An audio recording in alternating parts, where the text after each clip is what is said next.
football is back. LA Kiss on KCAL 9.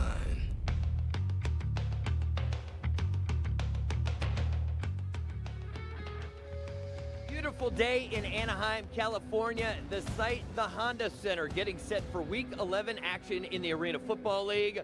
The premier team in the AFL pays a visit to Orange County. The Arizona Rattlers 9-0 taking on the LA Kiss. Hello everyone, Ari Wolf alongside AFL Hall of Famer Randy Gatewood. We're really looking forward to this game. And Randy, the big change for the LA Kiss, a week ago they bring in Aaron Garcia, who will be a first ballot Hall of Famer. How will he help this team get better during this season? Aaron is a great quarterback. He came in last week, completed 50% of his passes against the Pittsburgh Power while under a tremendous amount of pressure last year. Now it's just up to him now to go in, control the offense. He has the power to call his own plays and dictate what's going on that side of the ball. Couldn't ask for a better addition for LA. He will call all the plays. He will serve as an offensive coordinator, and he's been teaching the receivers the routes over the past couple of weeks.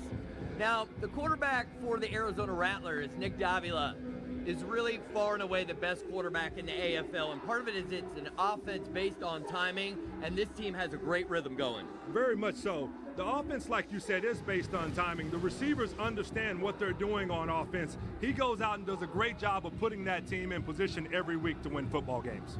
Nick Davila, 71 touchdown passes, only 6 interceptions.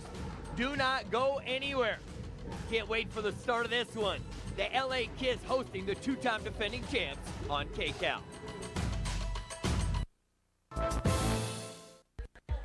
LA Kiss Arena Football brought to you by Jack in the Box. Try new Jack's Blazing Chicken Sandwich. It's Jack's hottest sandwich yet. Welcome inside the Honda Center, moments away from the opening kick between the undefeated Arizona Rattlers and the LA Kiss. Bob McMillan is the head coach of the LA Kiss. Last year, he was the AFL Coach of the Year. I know he's very pleased to have Aaron Garcia join not only as a quarterback, but to help him on the offensive side of the ball. And for Arizona, their head coach and general manager is Kevin Guy. And Randy, I know you know Kevin. I think out of all the things he does well is he's an incredible motivator. Absolutely. I had a chance to sit down with him this week, and that's what he talked about, is having a certain profile of a player he looks for. He's gathered those guys together here in Arizona, especially the last few years. As a result, back-to-back world champions looking for a third. They have won 13 straight games going back to last season. That is the longest streak and one of the best franchises in the history of the AFL. So here we go. Arizona's going to kick it off. A.J. Cruz is deep for the LA Kiss, and he is a dangerous kick return guy. Found him at an open tryout, went to Brown. He's an Ivy Leaguer, but he is fun to watch. He navigates some traffic, and he's still on his feet, and Cruz gets all the way up to the 19-yard line. So an excellent return, 24 yards for A.J. Cruz. And we get our first look at Aaron Garcia, 43 years of age in his 19th season. He owns every major passing record in AFL history. He has one world championship, one in Arena Bowl 24, and a great come-from-behind victory over the Jacksonville Sharks. This just his second game with the team. One receiver is allowed to be in motion towards the line of scrimmage. They go to the screen game. It's Donovan Morgan who gets into Arizona territory. When you've got a quarterback playing with new receivers, if you're calling the plays, do you want to do short, easy stuff to just kind of get a rhythm developed early in the game? Most definitely. You want to establish and keep it simple, especially being he's got also Chadway, who's only played 2 games in the Arena Football League as well. So you want to keep it simple. Go out and catch your foot, get the ball in the guy's hands quick and give them an opportunity to run after the catch, but also build some confidence early in the game. If you've not seen the LA Kiss on KCAL, take a look at this field, the helmets, the uniforms, the whole thing. Pretty cool. And there is Aaron Garcia. Now, last week he was just 50%, but over his career, 1,308 touchdown passes. It's a staggering number, especially if you've only ever followed the outdoor game. It's like, how's that even possible? But 19 years in. The legend continues. I thought after he won the title at Arena Bowl 24, he was going to be done, but still playing. Another quick hitter to Donovan Morgan, and he's immediately wrapped up by Arkeith Brown. Now, this is a game today where on paper, Randy, Arizona's the top scoring team in the league. Los Angeles has really struggled to score points, so it seems especially important for LA to get points early so that they can hang around. That is the goal. You have to go in and establish yourself early, especially a team like Arizona that you know they're going to put up points. They're going to score a lot of points early in the game. So right now they've got a pretty good drive going. Now let's punch it in the end zone.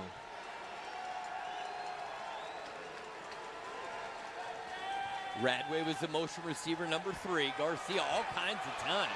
And he takes a huge hit, and it's incomplete. One thing you'll notice watching at home, Aaron Garcia is not scared to take a hit. He will hold on to that football to the last possible moment. As you can see in that last play right there, you have to throw that ball away.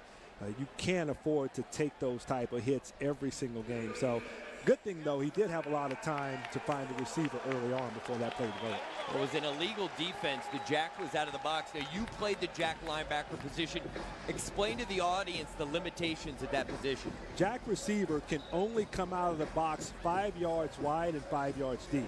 He wants to get into the lane most of the time of the guy that's in motion, so to help that middle safety guy, keep that guy underneath him. So it's more of a double team with him and the motion guy and lets his backside, and you want to get in that lane backside.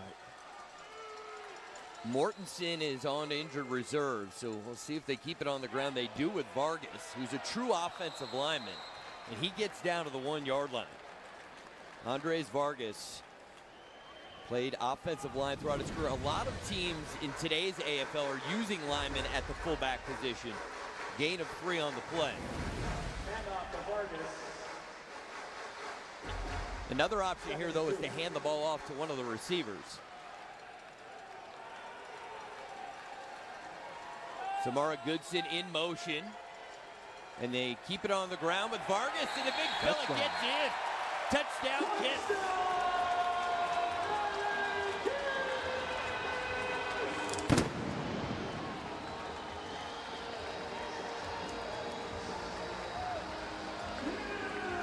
That's a big boy. It's a pretty impressive drive, too. Very nice drive. Good start for the Kiss. Let's take a look at the replay. You see he just gets right in behind the huge offensive line there and just powers his way into the end zone.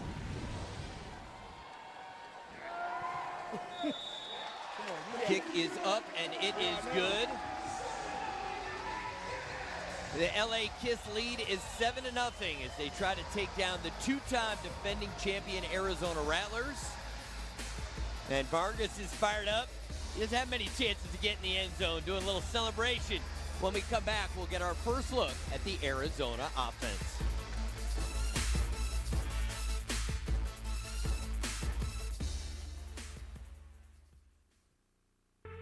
LA Kiss behind their new quarterback, Aaron Garcia. They march it down the field to get the opening score.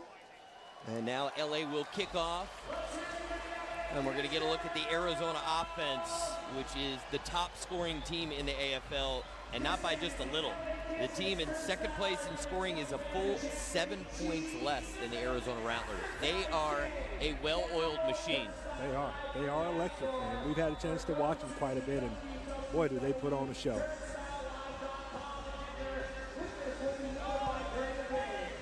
Nick Miller is back deep. And underneath the crossbar, that's a great kickoff. You want there to be no chance at a return, so it'll be a touchback. And Arizona will start out 1st and 10 from their 5 yard line. Nick Davila, now in his 5th season, 28 years of age, played his college ball at Cincinnati. His receivers are some of the best in the business. Rod Windsor, Tyson Poots. Alex Singleton is a new fullback for them. He's a true rookie. Played running back in college, which is rare in the Arena League for a true running back to come in and play, but he's done a nice job. It was odd the other week to see Odie Armstrong, the former Rattler fullback, playing for San Jose. Tyson Poots goes up high to make the catch. I know throughout the game it's very easy to talk about all the things that Arizona does well, but do you think what they do better than anybody else is their depth at wide receiver? It seems whenever a guy goes down, they've got somebody else to come in for Nick to throw to. Most definitely, and I think that's the part of their profile here. They've got guys who play, they rotate them a lot so that if someone does get hurt, the next guy just steps right in. He's acclimated to the system already. No Mo Purified today. He's one of the best receivers in the AFL. But Windsor and Poots, if they were your 1 and 2 on any other roster in the league, you'd think you were in pretty good shape. You're in excellent shape. The LA Kiss defense has been a bright spot. 4th in the league in scoring defense. Bo Bell has been the stud. Leads the team in tackles, leads the AFL in sacks and tackles for a loss as Tyson Poots makes the catch and goes down at the 15-yard line. Now this LA secondary, you know Arizona's going to catch balls. The question is, can you make the tackle the first opportunity? Very true, and I spoke a little bit about it. J.C. Neal in the middle has really been a bright spot, along with Bo Bell, of course, putting pressure on the quarterback. But I really like his play. He's always in position. He does a really good job of controlling that secondary. They keep it on the ground with Singleton. And lots of silver turf in front of him. He gets it inside the 9-yard line. Good hit there. There is a flag back at the 18-yard line. Singleton currently 5th in the AFL in rushing yards. Clipping, offense, number 69. 10-yard penalty, repeat first down. Michael Huey, who's a terrific offensive lineman, guilty of tripping, so that's going to back the Rattlers up. First and 20.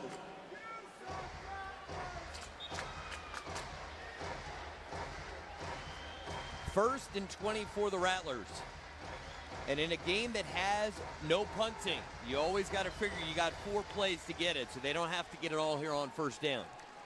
Our motto was always go get half. Let's go get half of it right now. Davila off his back foot, throwing for Kerry Reed and incomplete. When you compare this Arizona team to the teams that have won back-to-back championships, what's different about this year's team? I think this team, for sure, is they've lost, of course, a leader in Virgil Gray from last year who's moved on to Pittsburgh. But as you can see, they've picked up right where they left off. They've added some other key positions. I think they've added 7 or 8 rookies to the team this year, and they've still been able to keep it going. They're undefeated on this road that they're on. So a lot of it's the system. It's Kevin Guy finding the right guys to fill in when they lose those guys. Rod Windsor in motion. It appeared LA was offsides. They're going to blow this one dead. Dominique Pittman, last 2 seasons with the Pittsburgh Power. Pretty good production over those 2 seasons, double-digit sacks. Talking about a guy whose motor never stops. I'm talking never stops. Even when he's sitting on the sideline, his motor's running. Now, I know you're a man that appreciates good style. I noticed one of the LA Kiss players has yellow shoes on. You think you could pull that look off? I don't think I probably could have pulled that one off, all right. I did a lot of things out there, but I don't think I'd have pulled that one off there. Wesley Pendleton making a statement. Nick Davila, the throw and the catch. Touchdown, Rattlers. 20 yards. Nick Davila to Kerry Reed. Davila now 72 touchdown passes on the season. And we're only in week 11.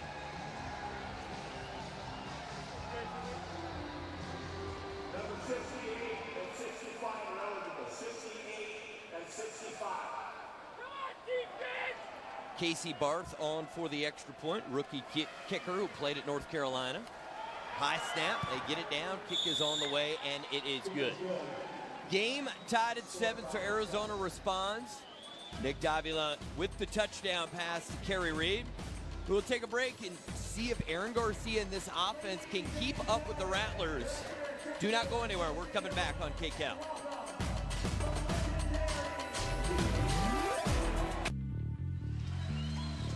Welcome back. Game tied at 7. A little past the midway point of the first quarter, and Gene Simmons on the field addressing the fans, reminding them that season ticket holders will get a free concert right here at the Honda Center as a thank you for this first-year expansion franchise.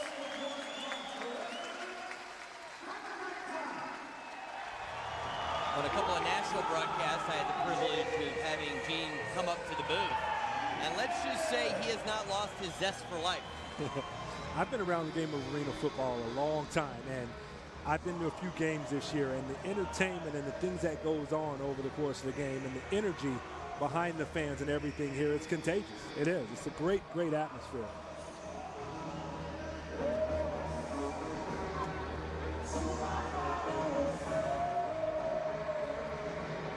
Barth to kick it off. A.J. Cruz is deep. Cruz had an excellent 24-yard return to start the game.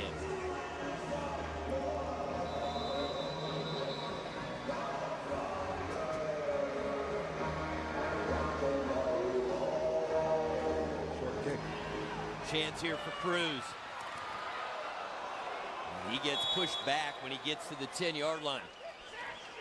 1st and 10 coming up, and this first down is brought to you by the all-new four-door Fiat 511. And Aaron Garcia and the LA Kiss offense, their second possession. First one resulted in a touchdown.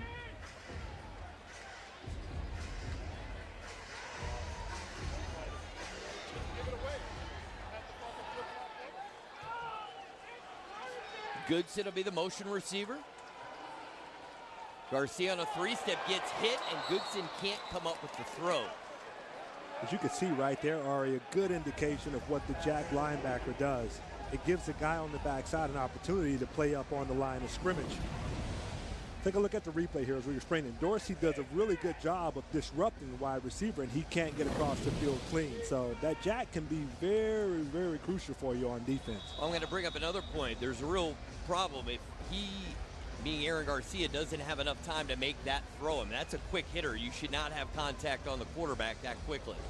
Absolutely. Somebody has to be running free. They have to shore up those offensive line woes and make sure that they protect him. This team has given up 21 sacks this season.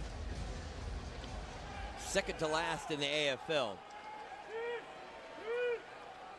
And Garcia's out of the game, replaced by Tyler Hansen. Now Hansen in the game, spins away from trouble. A flag is down, and now Hansen will go down just past the original line of scrimmage. So we'll do our best to find out what happened to Aaron Garcia. That's a concern, bringing in a 43-year-old quarterback, and if you don't have good protection, every play is a potential chance for an injury for number 8. Certainly is, and as you could see, he has not returned yet, but hopefully everything's okay and we will see him again. Holding offense. Number 72, that penalty's declined. Third down. So Arizona would prefer it be third down. Now Hansen has gotten spot duty. He's come in a couple different times when J.J. Ratterink was the starter. I'm keeping an eye on the tunnel behind the LA Kiss bench to get a sighting of Aaron Garcia, but I do not see him right now. So it's going to be Tyler Hansen. He played his college ball at Colorado. He's a rookie in the AFL. Good size, 6'2", 220, 24 years of age.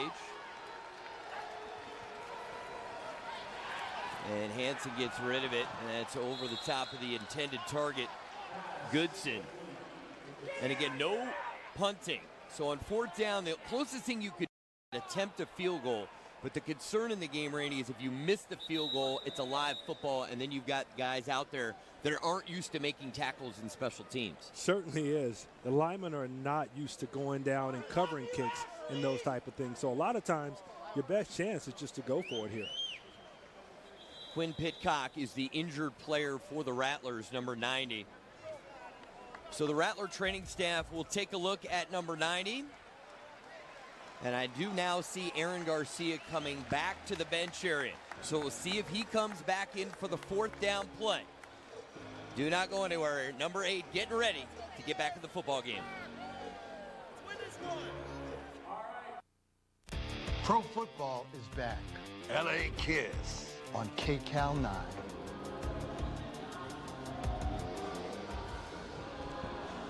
We hope you're enjoying your Sunday, Memorial Day weekend. Arena football at the Honda Center. 4th down for the Kiss. And Garcia does not come back into the game. Tyler Hansen will stay in at quarterback. We will do our best to get an update on the condition of Aaron Garcia.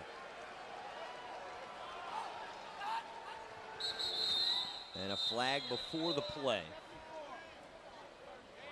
False start offense, number 74. After this, the goal remains 4th down. So the penalty against the LA Kiss. And that is one area that they've done a nice job. They are best in the league in fewest penalty yards this season. But they've got so many different parts. I was talking to Bob McMillan. From week 1 to now, 8 new starters. That's half of your starters have changed in a half a season.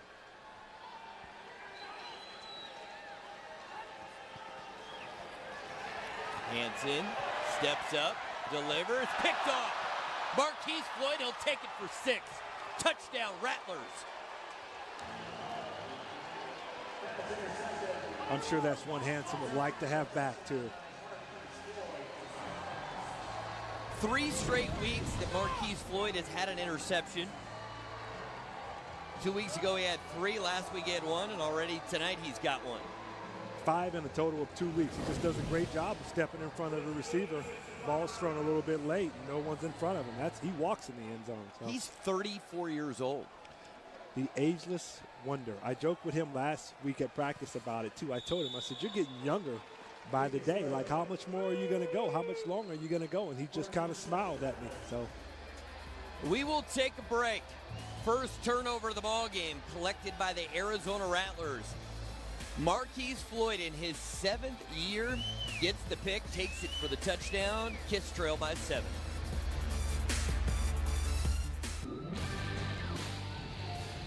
Little music entertainment, and if you come to an LA Kiss game, this much I can promise you, there will always be lots of music and always live performers. That's been promised by the owners of the band, Paul Stanley and Gene Simmons.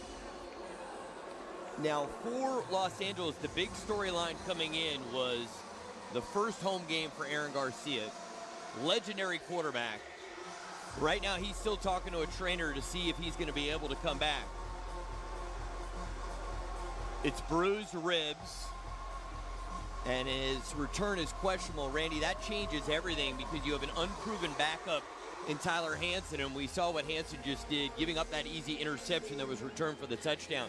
How would you try to slow the game down if you know you can't go score for score the rest of the way? You've got to go down to your quick game. You've got to methodically move the ball down the field. You can't try and throw the home run balls or any of that stuff. You now have to just take your time, be patient, establish yourself, and go down and score some touchdowns and keep up with it. A.J. Cruz, see if he can help with special teams. And A.J. Cruz still on his feet into Rattler territory. Another great return from A.J. Cruz. 36 yards.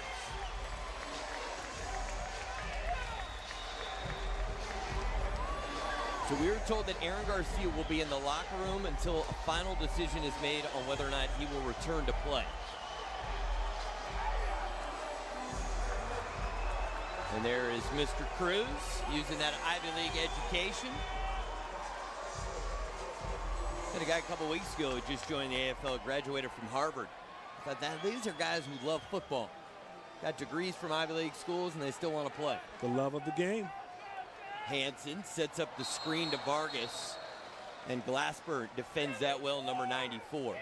But when I was talking about slowing the game down, the things you can do is you can run the ball more. You can go to the screen game to slow down the pass rush.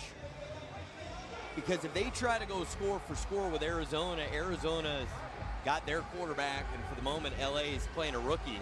To think it's in the best interest of LA to take as much time off the clock as possible. A lot of times you have to take what the defense gives you. A lot of times they put themselves in position where you force the ball and do those things. Just take what they give you, just like that. Donovan Morgan makes the catch. The 2008 AFL Rookie of the Year. He's had great success with Chicago and Philadelphia. Last year he was with New Orleans. Gain of 8 on the play. He leads the team in all 3 receiving categories. 71 catches, over 850 yards, and 14 receiving touchdowns.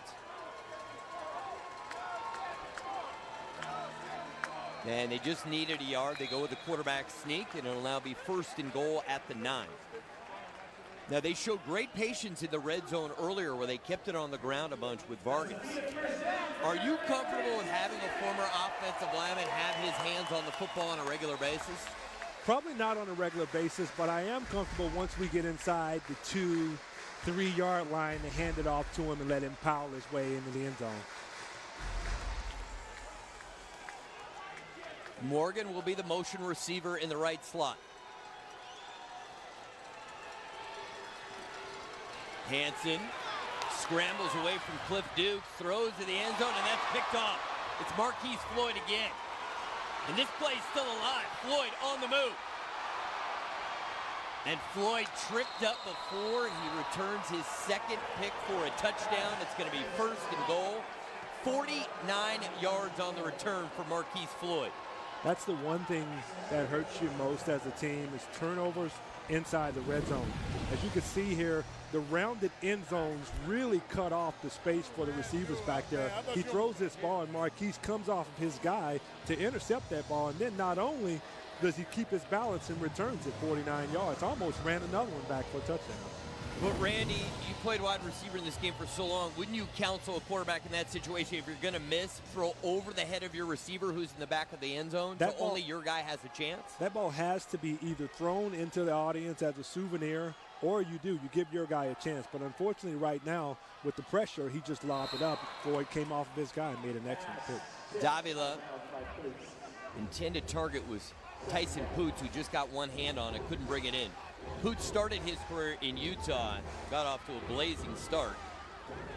And last year he was with Arizona for 8 games and still had 18 touchdowns. It's Singleton on the ground, and he will be stopped shy. He just inside the 1 yard line. Bo Bell, number 2 with the tackle.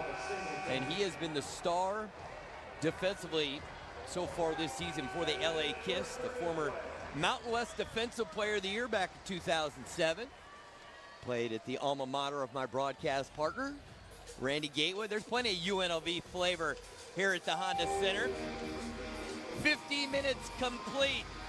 14-7 Rattlers, and it's their defense that's come up with 2 interceptions and 1 score.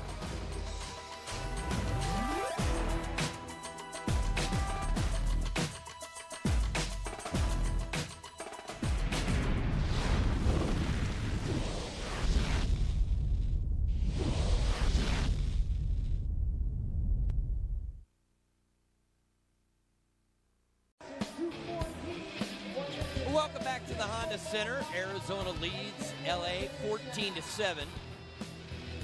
The head coach for Arizona, Kevin Guy, had really stressed defense the last couple of weeks, and they have been coming up with turnovers in bunches as Singleton takes the handoff, gets into the end zone, touchdown Rattlers, but credit the Rattler defense for setting them up with 1st and goal. Certainly. Anytime you can, as an offensive team, the defense puts you inside the 10-yard line. I loved it whenever we get a turnover and go down on a short field, because as efficient as they are in the red zone, most likely they're going to get a touchdown. Arizona's 2nd best in the AFL in red zone production.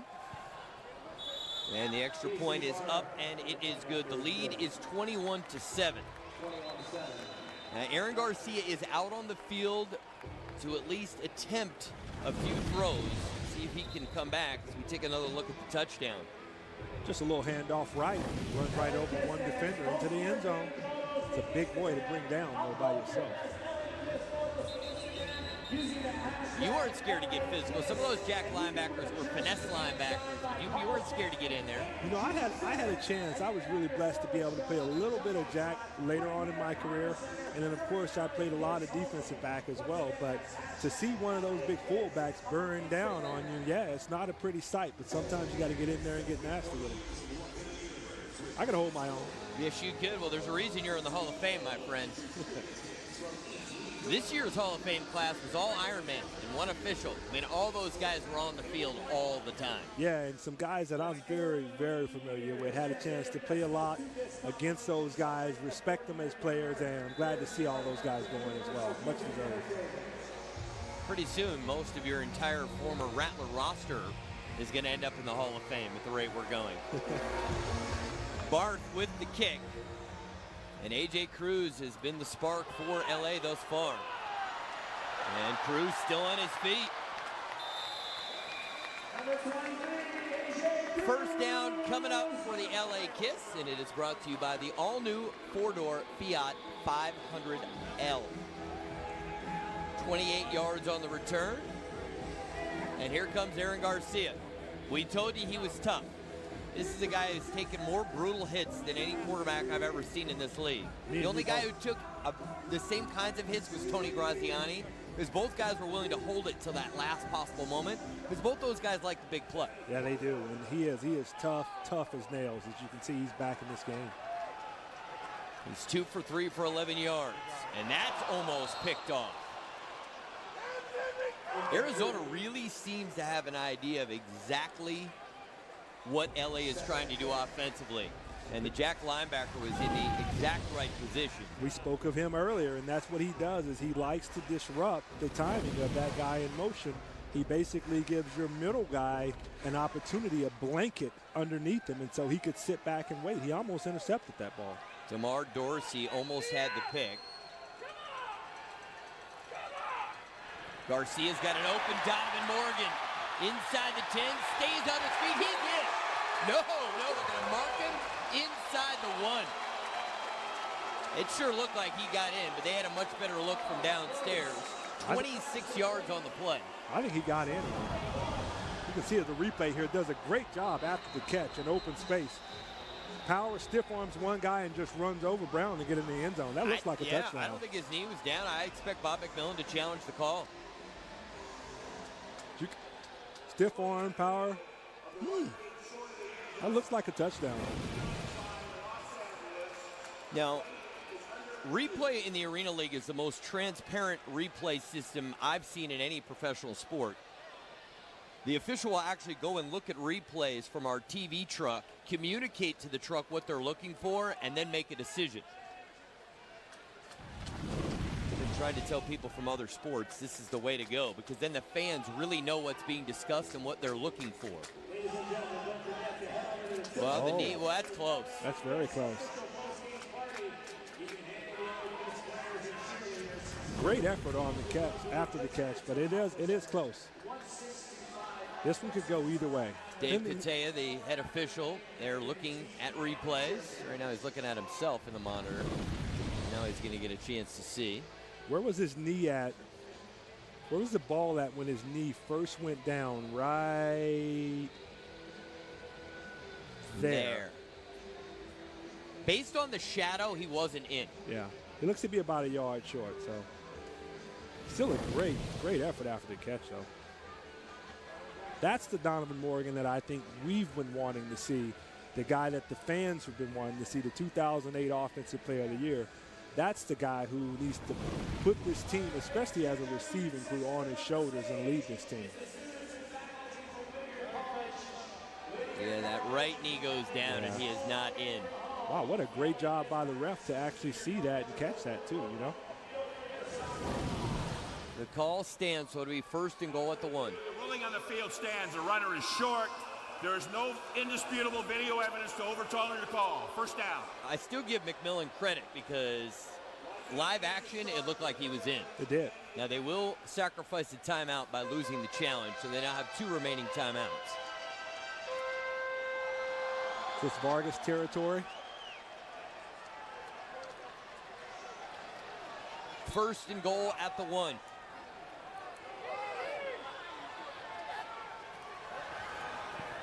They give it to Big Fella, and he loses maybe a few inches there. What's your philosophy, Randy? Because so many teams now have offensive linemen playing fullback, and they're mainly concerned with protection. Would you rather have that, or would you rather have a guy who has a chance to help your team and increase the playbook by making the fullback a part of the offense? I think now with the new rules of the game, having free substitution, you have a fullback, a guy that can run the football, and you have a guy who can stand in there and plug up on zone and man protection to those things. So I think you should have both. Hansen wants to take it himself, and he fights his way in. Touchdown kick. And then Hansen has something to say afterwards. He's fortunate he did not get a flag there. But that was smart. There's no reason to have Aaron Garcia in the game for a quarterback sneak, considering he's playing with an injury. So bring in the rookie quarterback who's bigger, stronger, and Hansen gets into the end zone. Does a great job there of actually running over Keith Brown to get in the end zone. So Kenny Spencer on for the extra point, and that is blocked.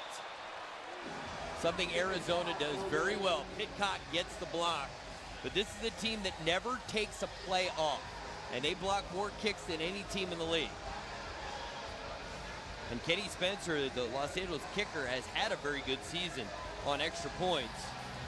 We will step away for just a moment, but Aaron Garcia is back. The Kiss get the touchdown. We've got an 8-point game. We're coming right back to the Honda Center.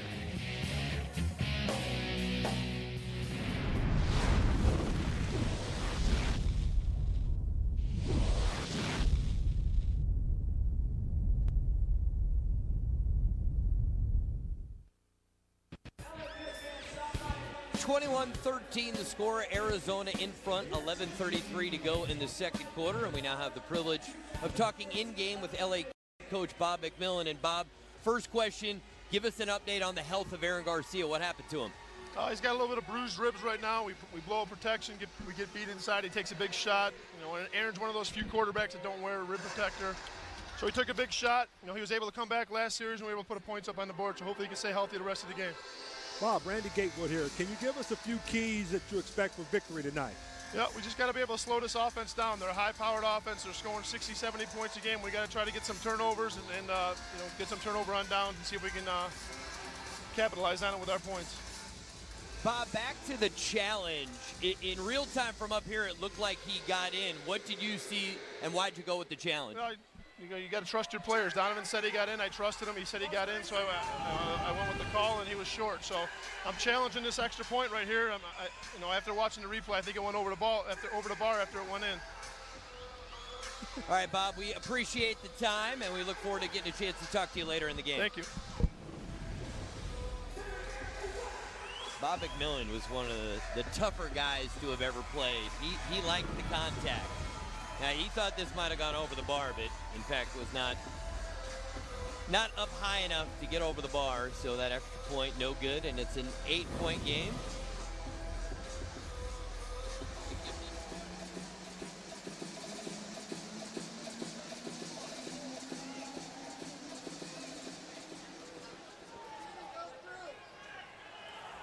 The ruling on the field of the extra point was challenged by Los Angeles. After review, the ball went under the upright. The point is no good. The challenge is successful. Los Angeles is not charged with a timeout, nor are they charged with a challenge.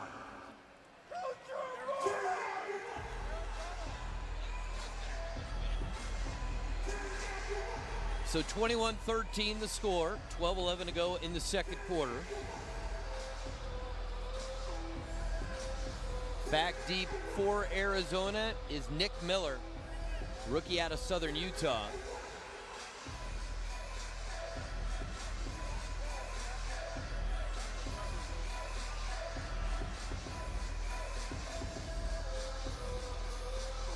Bob McMillan still requiring an explanation. I don't know who told him that the ball went over the crossbar, but he definitely got some bad information there.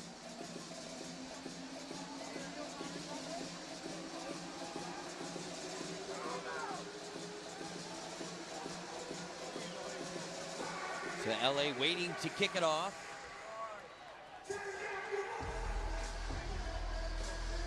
And Bob McMillan wants more of an explanation.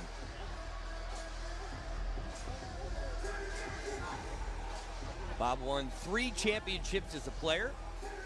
He was a member of this year's Hall of Fame class. You spoke of it earlier. One of the most toughest guys I played with.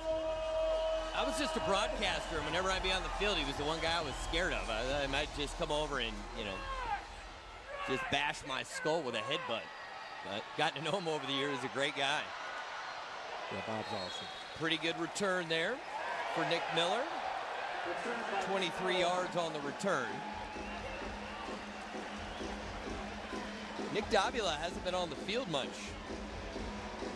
because They got the great field position coming off the turnover, plus they had the pick six. He's just 4 for 5 for 54 yards. That's one way to slow this offense down, though, is keep him off the field. Unfortunately, not by throwing interceptions, but it is one way to slow him down. They're in this football game tonight. That's all you can ask for. The Arizona Rattlers, the two-time defending champs. They have won 13 straight games going back to last season. And there's a loose football, and Davila able to get on it. So a fumbled exchange between the center and the quarterback.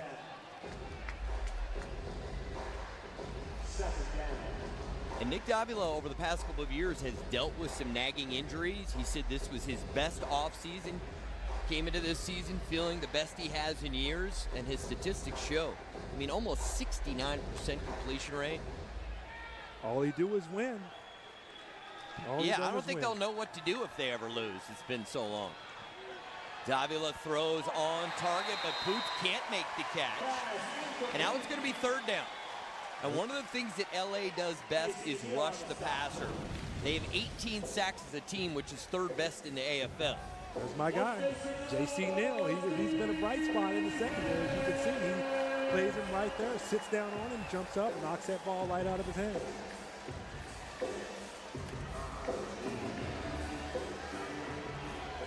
Again, no punting, so they've got 2 downs to pick up the first down. Davila got Kerry Reed open, makes the catch, more than enough for a first down. When that guy loops to 3, like he just did, Ari, he most of the time, if the tendencies tell you, he's going to go across the field there. That's the one place you have to take that away. Anytime the motion guy loops to 3, he's got all of the field on his right. You have to be a little bit more aggressive on that and take away that throw.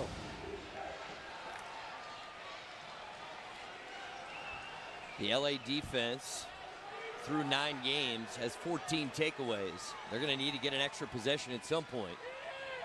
Davila, pump fake, looking for Reed, goes up, gets it, holds on, touchdown Rattlers. What a play, Kerry Reed. What a phenomenal catch. A phenomenal catch. 19-yard touchdown pass. As you can see, Davila just gives him a chance. He gives this guy a chance. He's used to throwing the ball up to these taller receivers, and Kerry Reed wins this battle. And where the ball was placed with the rounded end zones gave Kerry Reed just enough space to catch the ball and collect himself before running into the boards. We spoke a bit earlier. A lot of it's based on timing. He does a really good job of getting up on the defensive back there, and Davila does a great job of throwing that ball early so that only his guy can make a chance and catch it.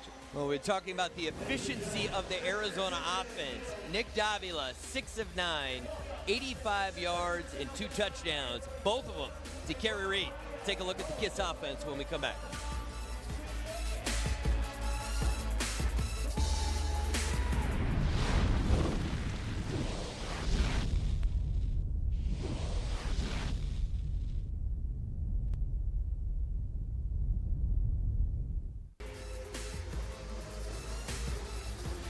The Dollar Loan Center kick to win, and how do you like that? It wasn't that pretty, but he got it through the uprights. Remember, those goalposts are only 9 feet wide. It's half the width of an NFL goalpost.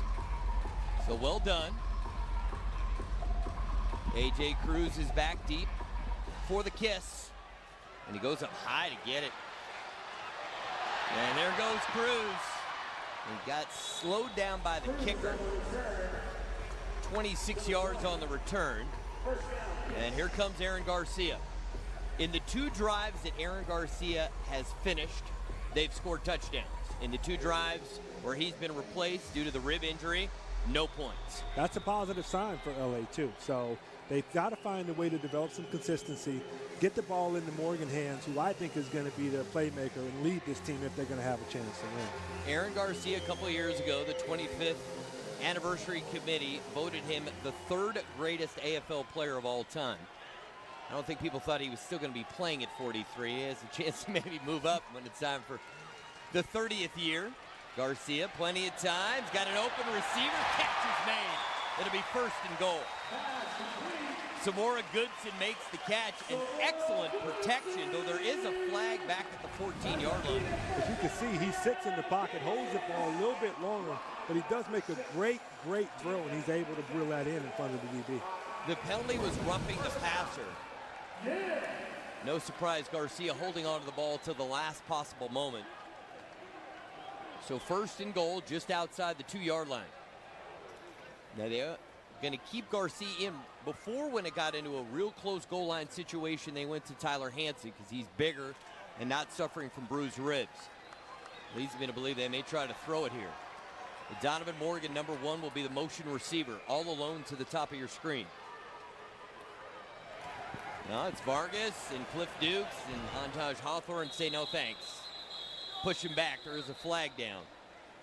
Yeah, when you get inside the 3-yard line like this, it's hard to run plays that are going to go lateral. You have to hand it off to him and let him pound it straight up into the field and see if he can get behind that offensive line and then score. Handing it off kind of like lateral like that is really tough. Offense number 74, the fullback, is lined up too close to the offensive line. There must be daylight. That penalty is declined. Second down. Now the penalty is declined because in this game, having a little more room to work with in the red zone actually helps the offense. So if you're the defense, you're content to give them very little room to work with. Now there was a loss on the play. I don't think the ball should be at the 2 where the line of scrimmage was at the start of the series, but that's where it's going to remain. I thought Vargas took a loss on the play. Certainly looked like he did take a loss. But like you said, down here you want to decline that, especially with the rounded end zones. Less field you have down here, the tougher it is to score.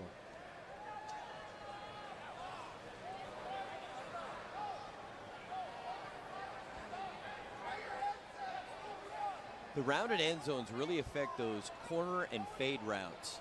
I remember in the Arena Bowl years ago when Chris Jackson played for Georgia, the rounded end zones in Vegas for the Arena Bowl were so rounded. One of his best routes is that double move and take it to the corner, and it negated him. It does. It totally takes away, and as a field corner, which I had a chance to play a lot of the field corner, you can use that to your advantage. Sit inside, and the DB has to come to you inside. It's sort of like in basketball using the baseline as another defender. Exactly. That's going to be a running play. He threw that behind the line of scrimmage, but no place for Goodson to go.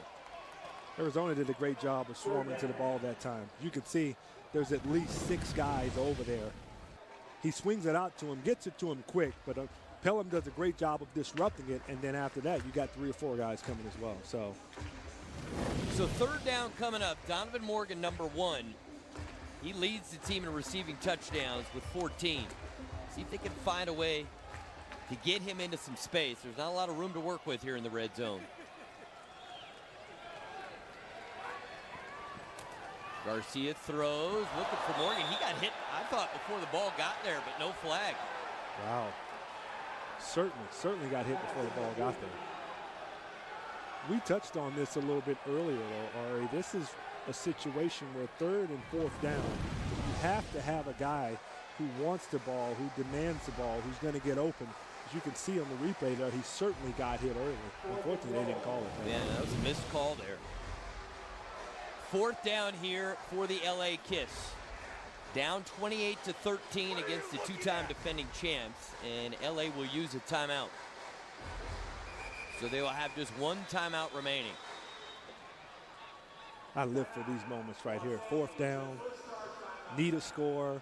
Like, you have to have a guy, somebody who demands and wants the ball in this particular instance. This is the time now where you have to dig down, not only as player but as coaches, and come up with something that maybe Arizona hasn't seen yet, something you haven't used yet. It's really, really imperative that they get this ball in here right now. Randy, you played during the Iron Man era of arena football where most players played offense and defense.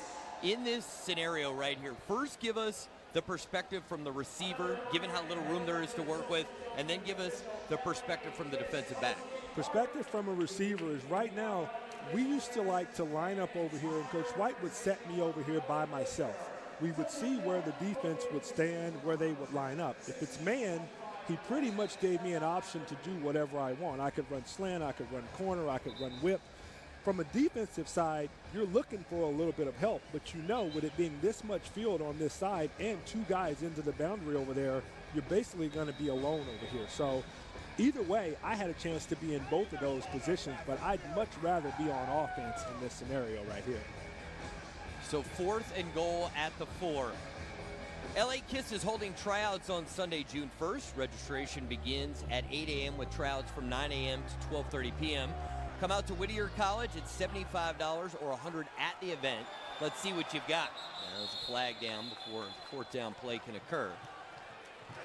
And the open tryout is something that has, in the past, with other teams, found some talent. A.J. Cruz for the LA Kiss was found at an open tryout.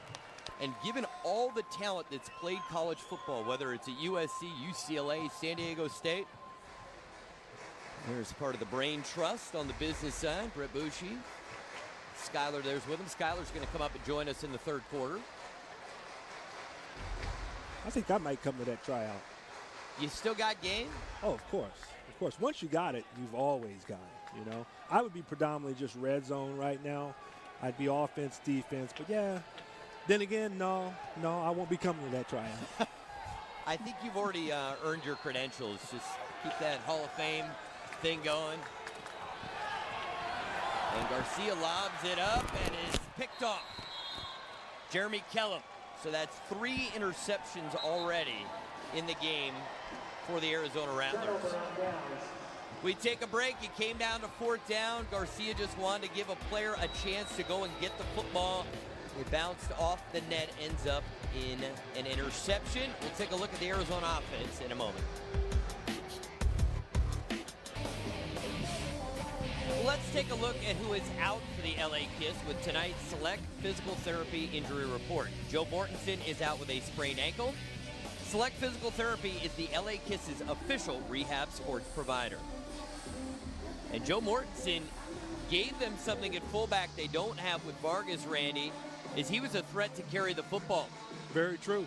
Very true. Joe Mortensen is really, really good at running the football.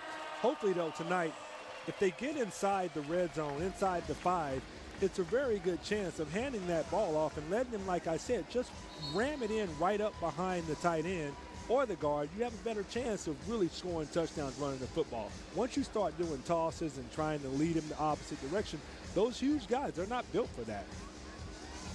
You could also make a case that they had success with the quarterback sneak when they brought in the backup quarterback. The team knows it doesn't want to risk Aaron Garcia to injury. If you get to the 2-yard line, maybe you bring Hansen in and let him just take 4 cracks at it. Well, he certainly showed success earlier when he ran over Keith Brown to get in the end zone. So that's something they certainly need to look at if they're in that position again. Davila gets it out quickly. It's Kerry Reed again. Has the 1st down, forced out of bounds. Just a little bit shy of the 15-yard line. 13 yards on the play for Kerry Reed. There is a flag on the play. Illegal defense, outside rush. That penalty's declined. 1st down. Now, when we get down to 1 minute, the timing rules change significantly. They become just like college football. Clock stops on plays that goes out of bounds.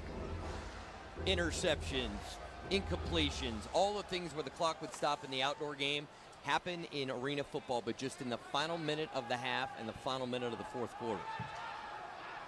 Sometimes there can be as many as 4 possessions going downfield, and they were looking for Windsor, and it was J.C. Neal who actually had the best chance at the football. You can see J.C. does a great job of, this is what we call a double move, but J.C. does a good job of cutting Rod off and not allowing him to get over the top of him to catch that ball. And Rod Windsor has had a terrific AFL career and has also spent time, multiple occasions in the NFL. He's a hoss of a guy. 6'2", 205. And this is Tyson Poots. He uses the stiff arm to pick up the 1st down, gain of 13 for Tyson Poots. Poots now with 4 catches for 43 yards. Very quiet first half for Rod Windsor, which speaks to what we talked about at the beginning of the game, the depth at wide receiver for Arizona. Yeah, Kerry Reed has really been the go-to guy in the first half, but look for Rod to get going here. And Poots let that ball get in on him, didn't use his hands, and it's incomplete. Pendleton on the stop for your LA Kiss. Wesley Pendleton, rookie, played his college ball in the SEC at Mississippi.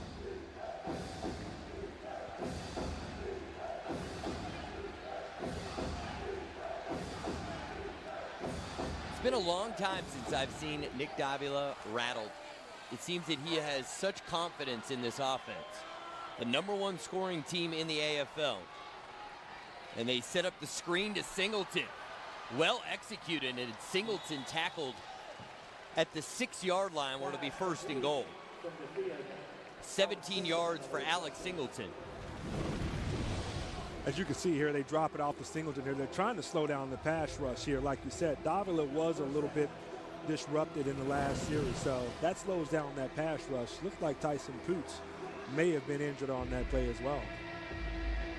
But that goes back to what we were talking about philosophy-wise, having a fullback just to block or someone who can be a part of the offense. And there it shows that Singleton brings an extra dimension to the Arizona offense. Davila tried to sling it in their sidearm. Kerry Reed, the intended target. He was a few yards away from where the ball ended up.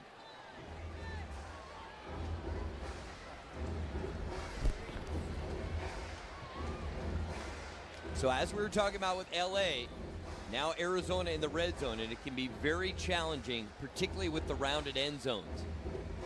So even though they've got the big targets, the rounded end zones to some degree negates that, where you can kind of catch it and literally fall out of bounds. Here you fall right into those padded boards. You do. The defensive backs can use that to their advantage and not allow that guy. Just let him wait for him. Let him come inside to you. Windsor in motion. Davila gets rid of it, and it's caught. Touchdown, Arizona. Nick Miller. And I'm not sure Davila saw the ball end up there because he got hit right as he threw it. Yeah, it looks like a mix-up in coverage, too, in the secondary. Looks like J.C. Neal and Penderson were not on the same page. As he came out, he let him go, and then coming around the back, Nick Miller just wide open. Miller, a rookie out of Southern Utah. There it is again. We spoke of it earlier, too. Speaking to Coach Guy, during the week, he uses everyone so that if someone gets hurt, those guys are acclimated already. Tyson Poots goes down. Nick Miller comes in, catches a touchdown because he's used to playing in practice. He's used to doing those things already. Casey Barth on for the extra point. It is good. We are at the 1-minute warning. So we will come back and see what LA can do in the final minute of the first half. The timing rule is going into effect. See if they can take advantage when we return.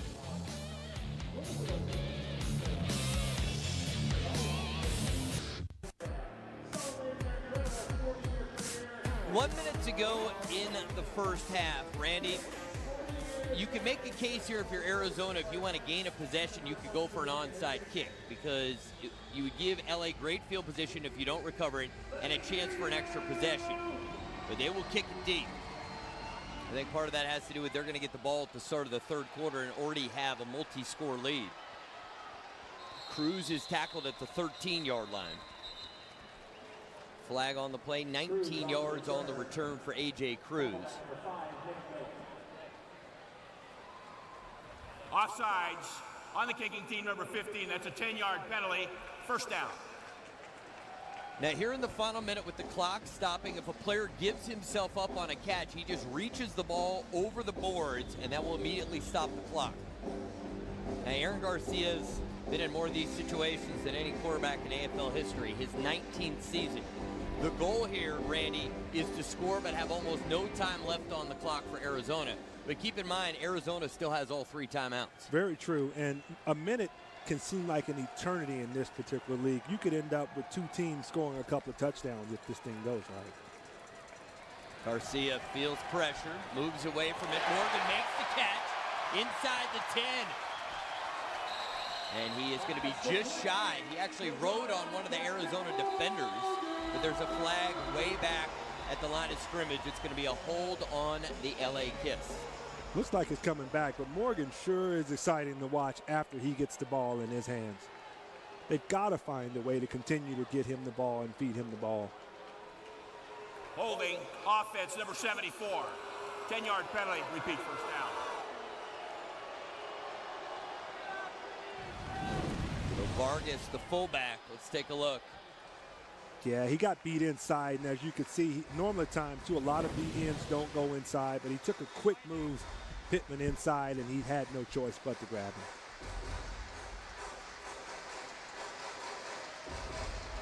And LA's content to let some seconds come off the clock here.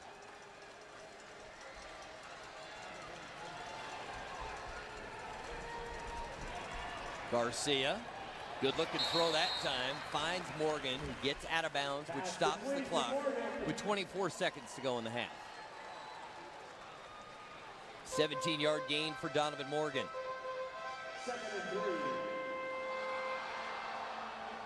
Morgan now with 5 catches in the game, just over 60 yards.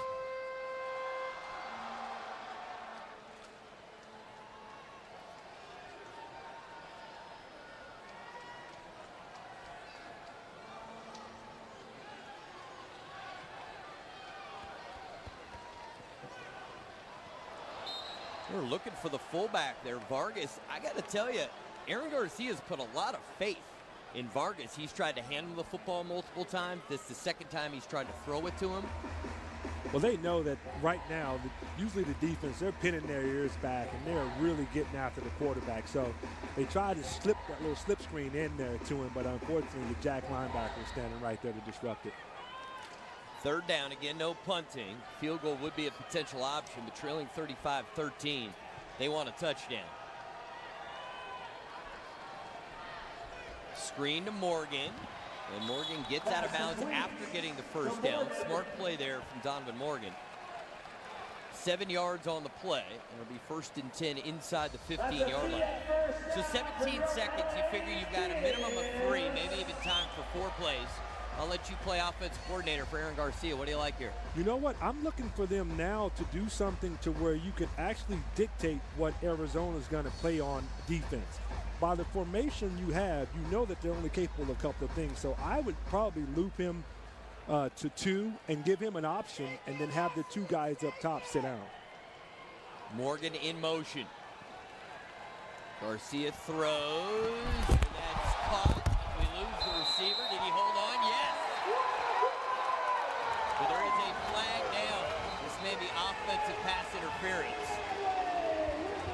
Looked like it was a little old school Michael Irvin move there. Use the hands, hope to get away with it. Space. Without a doubt, most certainly. Yeah, that was clearly offensive pass interference that time. Raymond Radway, guilty. Pushing off. One hell of a catch, though. Yeah.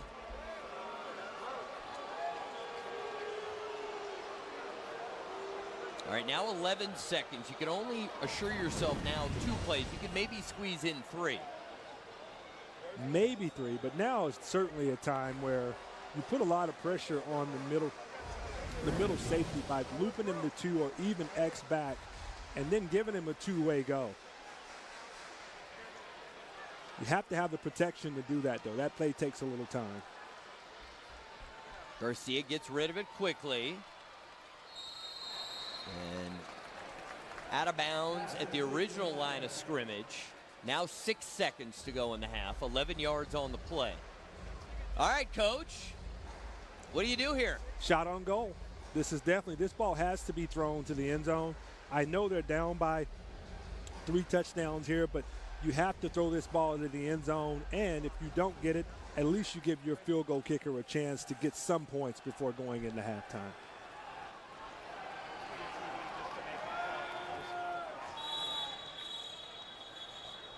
Timeout on the field. Arizona gets a timeout. Want to make sure they know exactly what their assignments are. So 35-13, 6 seconds to go in the first half. Make sure to stick around at halftime. We will have first half highlights. We're also going to talk a little big picture with Randy about what direction the LA Kiss need to go in. This is a franchise in its first year, but very high expectations in this size media market. With the kind of ownership they have, I think they expected results quicker because they went out and signed a lot of veterans. And I think they've learned the hard way that you can sometimes have good players, but not the right combination of players. Very true. And, you know, looking at this team so far, you know, they need time. Unfortunately, they don't have a lot of time, but it takes time when you have a new ownership, new team, new coach. All the pieces of the puzzle have to come together. So be glad to discuss that, though, here coming up at halftime. And frankly, the length of training camp and then the scrimmages is not a lot of time to get your offense squared away. And with all the changes they've made on the offensive line, now with a new quarterback, it's been a lot to go through in the inaugural season for the LA Kiss. All right, 6 seconds. So if he doesn't see something quick, expect Garcia to throw it in the stands. Gets rid of it, throws. Morgan's got it. Touchdown Kiss. Beautiful throw and catch.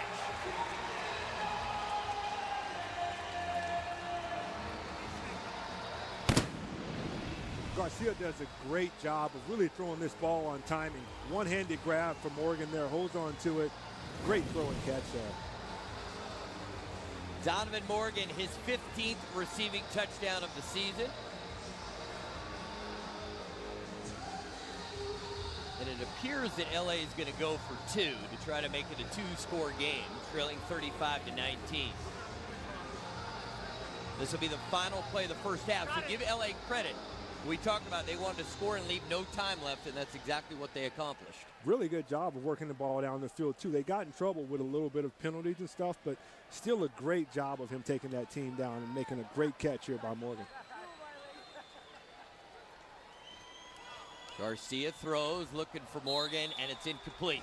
So the first half has come to a conclusion.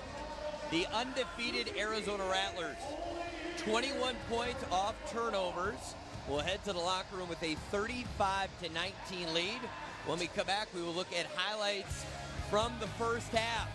The LA Kiss. It's a tough test going up against the Arizona Rattlers. We'll see what adjustments they make. We're coming right back for halftime.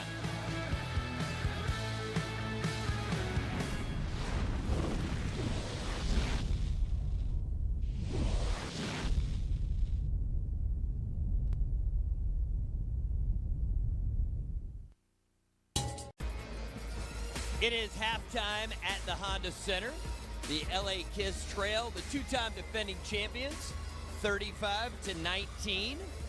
Aaron Garcia, when he's been in the game, has made a valuable contribution to an LA Kiss offense, still searching for its identity. Great to be with everybody on a Sunday here at the Honda Center. Ari Wolf alongside friend and partner Randy Gatewood. Now, you're a Hall of Famer. Aaron Garcia is going to be a Hall of Famer. What did you make of his performance in the first half? I thought he did a great job of really putting the team in position. Once they were inside the red zone, they were able to score touchdowns. He was a little beat up. You can tell by the way some of his movements is, but he's done a great job of really getting the ball to the open receiver and then allowing them to make catches and yards after the catch. Donovan Morgan did a great job in the first half of really establishing himself out there. All right, let's go to the Arizona highlights, and there were plenty of them on both sides of the ball. Nick Davila, the Latin laser, throwing a strike there to Kerry Reed for the touchdown. And then the defense, pick 6, Marquise Floyd now has 6 interceptions in his last 3 games. And this is one that Tyler Hansen wants back. He was in there. Garcia had bruised ribs, came out for a couple series. And Floyd returns this thing inside the 5, setting up first and goal, which led to a touchdown. And this was the best catch of the first half right there. Kerry Reed going up to get the touchdown. And this is Arizona's final score of the half as Miller makes the catch.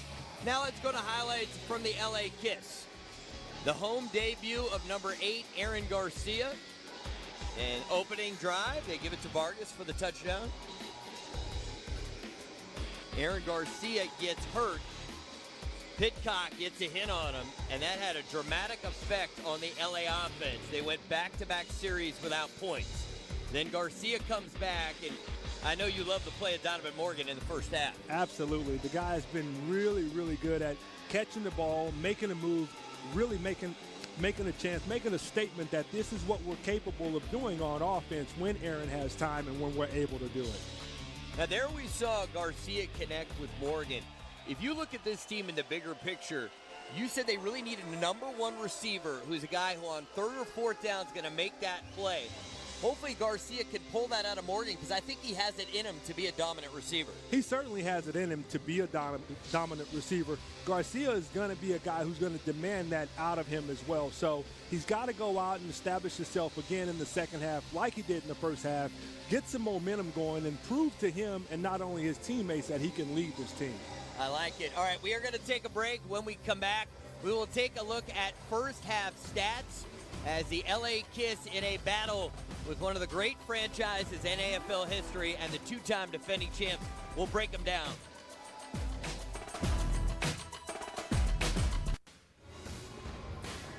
Live music, a staple at halftime of every home LA Kiss game. Hope you enjoyed the first half. Now, Randy, when we look at this LA Kiss team, as they try to become a formidable team, a team that other teams are afraid of, and you look at Arizona as sort of the perfect team at this point, what can they learn from Arizona to improve this franchise? Well, I think it starts with the ownership of the team. Gene and Paul have certainly went out and showed that they're willing to do whatever it takes for this team to be successful. Now, as a group, the team has to find their identity.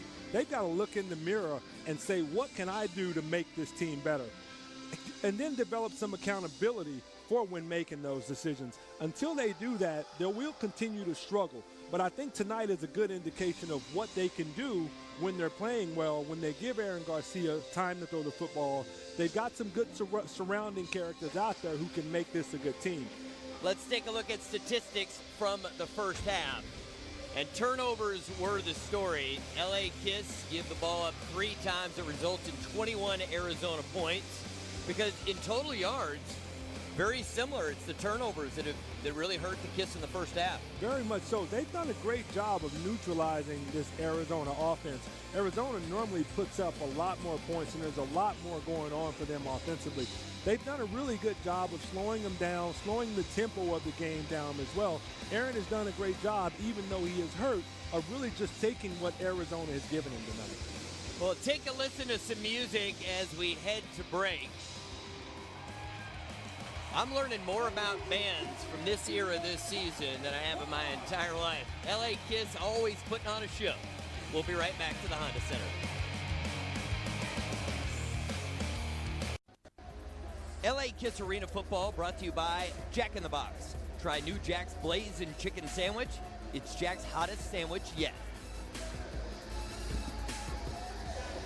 LA Kiss is holding tryouts on Sunday, June 1st. Registration begins at 8 a.m. with tryouts from 9 a.m. to 12:30 p.m. Come out to Whittier College. $75 if you pay ahead of time or $100 at the event. Let's see what you've got. And this is something that has worked for many teams in the Arena Football League. You don't hear about it very often in the middle of a season, but I think it's just a testament to ownership and their head coach, Bob McMillan. They want to do whatever it takes because given the playoff format in the conference they're in, they've got a real chance to make the playoffs, and I'm sure to people new to Arena Football, how's that possible? Well, it's because it's a 14-team league. 8 are in one conference, 6 are in the other. You get 4 teams from both. You can pretty much write in the top 3 in the National Conference. You know Arizona's going to be there. You know Spokane's going to be there, and you know San Jose. The question is, can LA be that 4th team? They'll battle with Portland down the stretch. Every game with Portland will be their next biggest game because those two will be battling for that 4th and final playoff spot. So they have this open tryout, Randy, and find one gem. Got to be worth it. I think there's definitely some gems out there in these open tryouts. Throughout my years with Arizona, we always found 1 or 2 guys who no one knew about who come to that tryout. We would surround those guys with a few other guys who we had, and those guys would end up being great players. I can confess that today I actually was in an open tryout with the Rattlers. Hunky Cooper, who a guy a lot of people in the Arena Football League are probably familiar with, talked me into coming out and working out for the Arizona Rattlers back in 1996, which I later on went on to have a pretty good career with them. So I think there's certainly some gems out there. There's some wealth in taking a look at that. It's great that you share that story because you ended up in the Arena Football League Hall of Fame. So if there's a player who is at least in physically good enough shape to go to a tryout and you played college football and you now live in the greater Southern California area, there's no better team in the AFL going up with, because the power of the band of KISS and what that they can do in terms of getting people to the games, creating a product that fans want to be a part of. If you're sitting at home, you might want to get yourself ready for June 1st. Certainly, especially too, that's for guys too who, for the love of the game, who want to play football and who also has a dream or maybe wants to go on to maybe try and get back in the NFL or anything like that. Like, you could also use the Arena Football League as a stepping stone to maybe get a look at, you know, an NFL franchise or someone like that, because now the rules are different. You only have to play one side of the ball. So there's plenty of opportunity out there for those guys. So yeah, definitely come out, come to the tryout, work out, and see how it all ends up. I like it. So LA is going to need extra possessions. They're either going to have to come up with turnovers or they're going to need to use the onside kick to gain extra possessions. Down by 16 points. We'll see how they start the third quarter. And they will kick it deep. And Miller tried very hard to collect the football, but a nice job by Kenny Spencer. So it'll be a touchback. Nick Davila in the first half was his typical efficient self. 10 of 16, 133 yards, 3 touchdowns, did not throw an interception, and did not take a sack. Established. So their front line does a great job of protecting him, even though I do feel like LA as a defensive unit really disrupted his timing and did some things really, really well. So let's see if they can keep that up the second half. Davila with time, and Windsor's wide open, and he's just going to put it on cruise control and take it for the touchdown. Touchdown, Rattlers. Completely blown coverage there. Completely blown coverage there. As we take a look at the replay here, you can see there's a little bit of confusion. All Davila does is he sees both of those guys sit and just throws it right over the top of it. You had to figure that Ron Windsor would have an impact at some point. Played the first half of football without a catch, yet he leads the team in yards, receptions, and tied for receiving touchdowns. He's now vaulted into first place alone in receiving touchdowns. 45-yard touchdown on the opening play of the half. Well, you know that's something that they talked about at halftime, too, is getting him involved, getting him into a situation where he could be successful in the second half. We'll step away for a moment and look forward to the return of Aaron Garcia. He's got to keep coming up with the points because the Rattlers have been hard to stop here so far.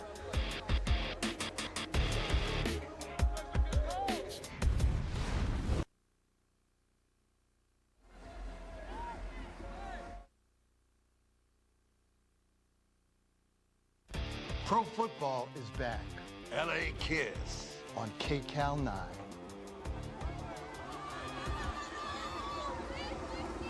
Back to action here is Arizona to kick it off. A.J. Cruz, it's a short kick from the middle of his own end zone. And A.J. Cruz, he never disappoints. Even when he goes down, it's with a fight. I mean, the first guy never gets him down. He's done a great job, though, of putting him, too, in some pretty good field position.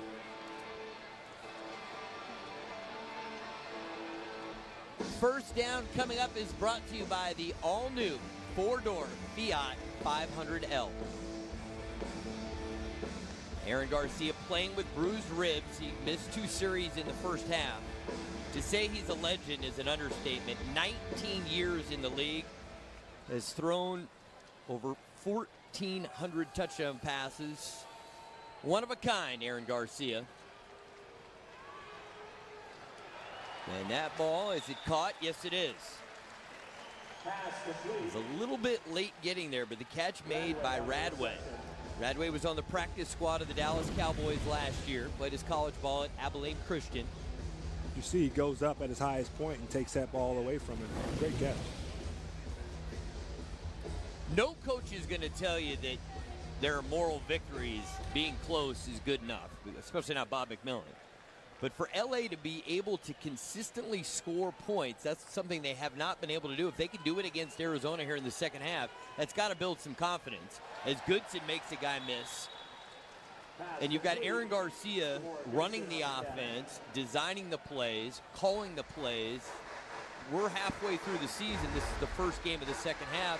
Who knows how much better this team can be with Garcia? This team definitely have shown some great signs of this particular game. Now it's just a matter of fact now of building that offensive line a little bit more, giving him even a little bit more time. The receivers establishing themselves as a group as well. And this team, they can be very successful. Movement on the offensive line. As I look across this roster, they've got some really, really good players on this team. It's just a matter of what we talked about at halftime. There has to be some accountability on this team. There has to be, as a group, you have to look at what can I do to make this team better. And each one of those guys has to go out and carry out those things that they think about themselves so that in time that this team can get in the playoffs. Well, that's where the leadership of Aaron Garcia in terms of being a professional and the work ethic you hope rubs off. As Garcia throws, LA wanted a flag. They don't get one. Good coverage, Jeremy Kellum. Kellum's a versatile defender. He can play in the secondary. He can play Jack linebacker. He's a little bit like the guy sitting next to me, Randy Gatewood. You know, that's what they say, but he had a great break on the ball there, and the ball was just a hair late, but it was a good break on the ball by Kellum there.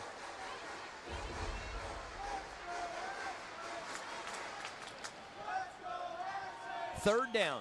Keep in mind, no punting, so they've got 2 cracks at it to get it to the 11-yard line. Garcia's going for it all. Goodson's there. Can he hold on? No. And that's another example where if it's not around an end zone, he could have caught it, got 1 foot in bounds, and then just kept running. But the way this building is set up, that's not an option. I think that's one Aaron wants back, too. You know, he ended up breaking wide open to the corner, and he just had a little too much on it. 9 times out of 10, Garcia's going to hit that throw. It's interesting because I was just in San Jose last weekend, and they have an NHL team, and they have the squared end zones. Whereas here, they have an NHL team, and they have the rounded end zones. Certainly gives you some great seats. I'll tell you that by making it a rounded end zone. Garcia in trouble on 4th down, and the Rattlers will take over on downs. The pressure comes from Cliff Dukes. And Dukes has been one of the best for a long time. First team All-Arena in 2011, second team in 2010. Started 35 games at Michigan State, and when he was on Tampa's team, he was ferocious. Those are the things we spoke about earlier, though. Like, they have to shore up those woes on the offensive line. You can't have your quarterback getting hit that many times over the course of the game, especially now that he's beat up and he does have bruised ribs. They have to find a way to shore up that protection. He was hit 20 times in their loss at Pittsburgh in their last game. Davila back to work. Going up over the top, looking for Kerry Reed, and it's incomplete. Terrific coverage. Terrific coverage right there. Romeo Running Pelham, yeah. Step for step with him. Reed's not easy to defend also, but notice Davila throws it up and he wants to give his guy a chance. Romeo does a great job, though, of keeping him right, staying right in his hip and knocking that ball down. Nick Davila in the game, 11 of 17, 178 yards, 4 touchdowns, and no turnovers. Arizona comes into this game plus 10 in turnover margin. They've added 3 through interceptions. They're plus 13. That was almost an interception. That ball a little bit behind Kerry Reed. Romeo Pelham again in the right place at the right time. Great coverage again, as you can see. He's right in the hip. And also great pressure from Bo Bell that time, which caused Davila to throw that ball a little sooner than he wanted to. Haven't mentioned his name much tonight, but I'm sure he's causing ruckus down there, Mr. Bobell. Nick doesn't hold the ball long enough to take many hits. I don't care how good you are at rushing the passer. No. Flag down on the play. Prior to snap, false start offense. Number 1, 5-yard penalty, remains third down. That goes against Rod Windsor. Rod Windsor had one of the great performances in Arena Bowl history. In Arena Bowl 26, he was the offensive player of the game and the MVP. Guys, instead, when him and Mo Purifier are on the field at the same time, I don't know what you do as a defense because I feel like they're equals. It is. And I, like I said, I was out there at practice this week, and I had an opportunity to stand next to Purifier. And not that I'm a really big guy, but not a small guy either. And this guy made me look small. And so they've really got, and he's fast, so they've really got a great group of wide receivers, and he'll be back in a week or so. There you see the penalties so far. And Davila, beautifully thrown ball to Rod Windsor, has just enough for an Arizona first down. Pass complete. Rod Windsor on the reception. Now, Nick Davila, it's hard to not compare him to the quarterback you played with in Sid Bonner, who was voted the greatest quarterback of all time in the AFL. And part of the reason why is same franchise and they're both lefties. Definitely some similarities to it, and we joke around about it all the time. But, you know, me playing all those years with Cedric and being as close to him as I was, and it is. He's certainly the greatest guy to ever play this game, but Davila has done a great job, though, of emulating him as well. Rod Windsor is brought down at the 10-yard line. It was interesting to have a conversation with people outside of arena football who assumed that Jay Gruden was the greatest quarterback of all time. Now, he did win 4 rings, but he played on a team with arguably the best defense to have ever played in the league. And Jay Gruden did a nice job at quarterback, but if you were watching at the time, he did not pass the eye test of being as good as Aaron Garcia or Sid Bonner. No, I don't think so either. Jay was great, don't get me wrong, and Jay did win a lot of championships. And at that time, Tampa was really on top of the Arena Football League as well. I had the privilege of playing against him quite a few years, and he was good, but I don't put him in that category, you know, with the Cedric Bonner, with actually a guy like Nick Davila has a lot more football ahead of him too. Yes. So at some point you're going to put him right up there at the top also. But it's 2 different eras of football as well. Well, and there's a big difference between whether you're playing with guys who are at their traditional position, as they are now with open substitution, as Davila touchdown, Kerry Reed, his 3rd touchdown of the game, and Davila has now got 5 touchdown passes. And this is certainly what Bob McMillan and the Kiss feared, is that they wouldn't be able to stop Arizona. Yeah, as you can see, he just does a really good job over there of getting out of the route, right in the corner. Davila throws a perfect strike to him right there in front of the defender. So Casey Barth on for the extra point attempt. We've been talking over the past few weeks, and it seems the consensus is that Ironman football made the games closer because you had guys who had to have the ability to play both sides of the ball. And now that you have all one-way specialists, it seems that we're having a lot more lopsided scores than the AFL used to have. I think you can look at it probably a couple of different ways as well. As you can see, defensively, you do only have one guy, but it gives you a chance. Those guys are specialists as well. So it just depends. You can look at it either way. Right now, Arizona in control, leading 49-19. We'll take a break here on KCAL 9 as you see Nick Davila throwing his 5th touchdown pass for the game, 4 of them to Kerry Reed.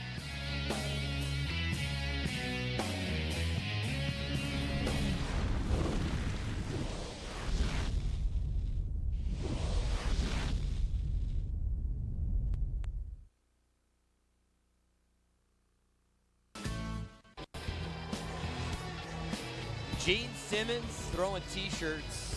I mean, to say that he's involved and he cares.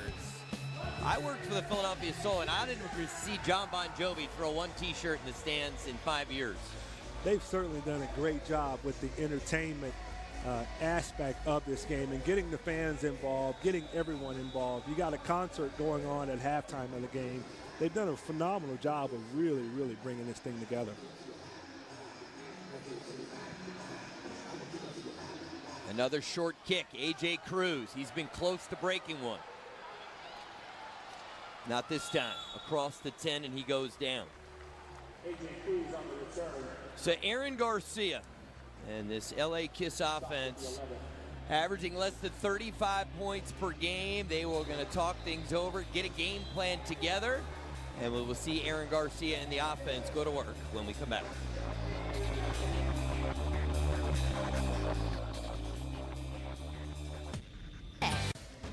LA Kiss football at the Honda Center, taking on the two-time defending champions, and the Arizona Rattlers have been dominating since the beginning of the game. LA did get the opening score to lead 7-0. The turnovers have been costly. 3 interceptions, 2 from the backup Tyler Hansen and 1 from Aaron Garcia. And Garcia's going deep. Got a step. And the football, battle for it. It's going to be 1st and goal. Terrific catch by Radway as the defender was right there. Great throw as well. He threw that ball early. As you can see, he throws this ball early and gives him a chance to just run up under him. Does a great job of almost ripping it out, but a great, great catch by Radway. I think Keith Brown is contending that it actually did come out, and he wants to challenge, and the guy is going to challenge.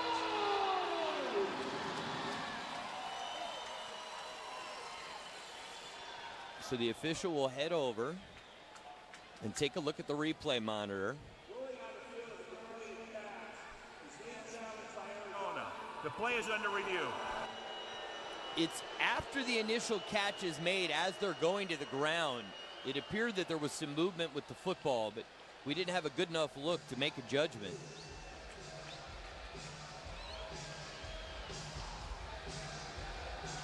There you go. Put a little jog on there. I mean, they got to go all the way across the field. Let's take a look at it here. Great throw by Aaron. Putting that thing out there and let him run under it.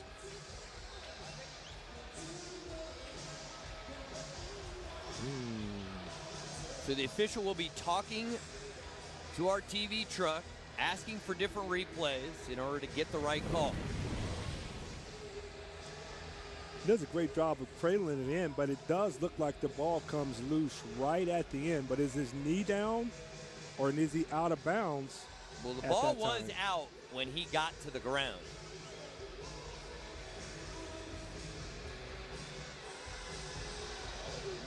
This should give us the best look. He reaches and punches it out there. Looks like he's got control of it right there. Now he's already pressed against the boards. You can say the play was dead there. And then the ball comes out at the very end. Yeah. I think the official there, 34, you saw the number on his back. The receiver was out of bounds. The play was over before the ball came out.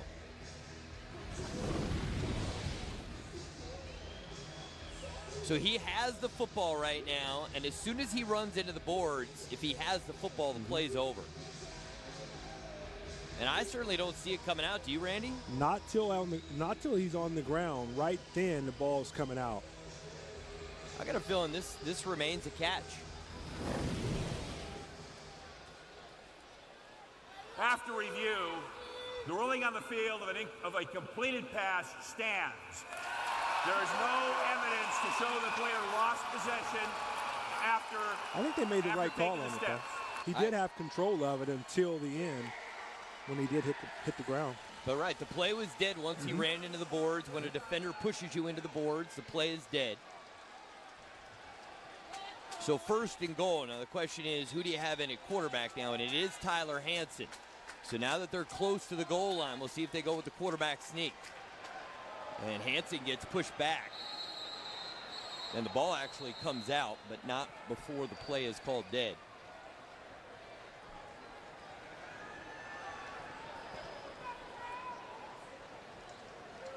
And this is not that unique. There are other systems with other AFL teams where they'll bring in a different player to play quarterback when you get this close to the end zone.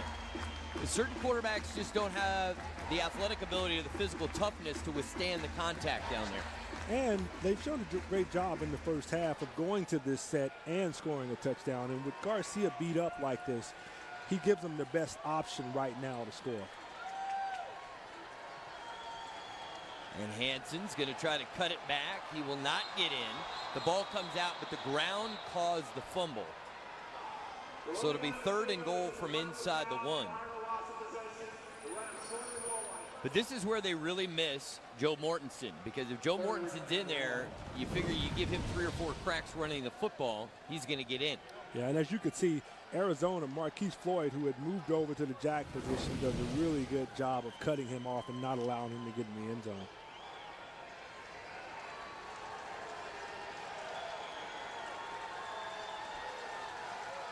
They're going to give it to Vargas, breaks 1 tackle. And then Marquise Floyd, who's been the defensive player of the game so far, brings down the big fella, but a flag comes in, and Arizona may have celebrated it a little too much. Yeah, as you can see, anytime the big guys get going laterally, it's much easier to take their legs out, and that's all he did, is he came from the jack position and chopped him down. Floyd's got 5 tackles and 2 interceptions, 1 return for a touchdown. Unsportsmanlike conduct, number 78 offense. That's a 10-yard penalty for throwing the ball in the player's face.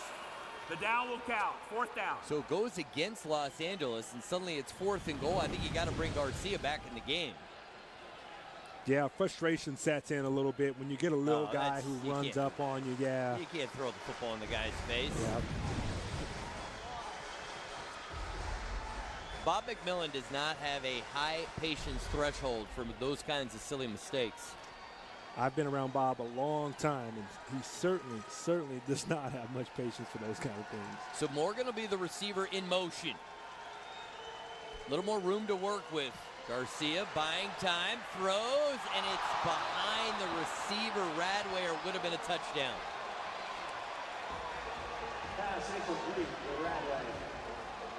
We will take a break.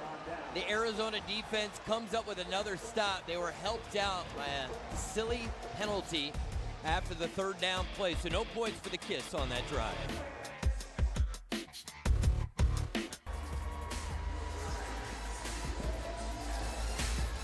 The usher, every single game, just decides to get his dance on.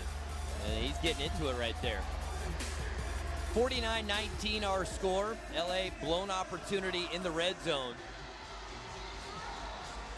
They took a couple of cracks at it with the backup quarterback trying to run it in. Then they had a penalty, and then they brought Aaron Garcia back in, and he had a wide open receiver, but they were not able to connect. So Nick Davila has been his normal efficient self, 14 for 22, 208 yards and 5 touchdowns.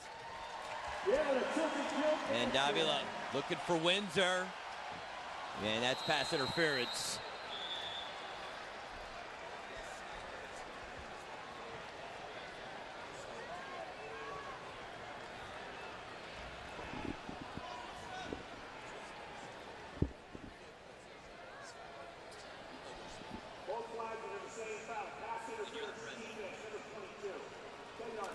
Automatic 1st down. Nick Davila's confidence in his receivers, when you watch a lot of games in this league, you don't see many quarterbacks who trust their receivers to win. And it seems that Nick feels that whichever guy he throws to, he's just going to put that ball up there and trust that his guy will go and get it. He does. He has confidence in him, and that's exactly what he does. He hits that 5th step, and that ball is coming out. Completion to Kerry Reed. Mr. Versatility. A few guys who really plays on both sides of the ball. And he's had a big game. No Mo Purified tonight for the Rattlers.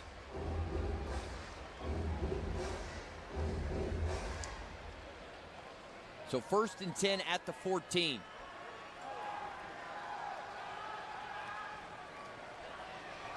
Davila throws in a miscommunication, but a fan steps in there and makes a nice catch.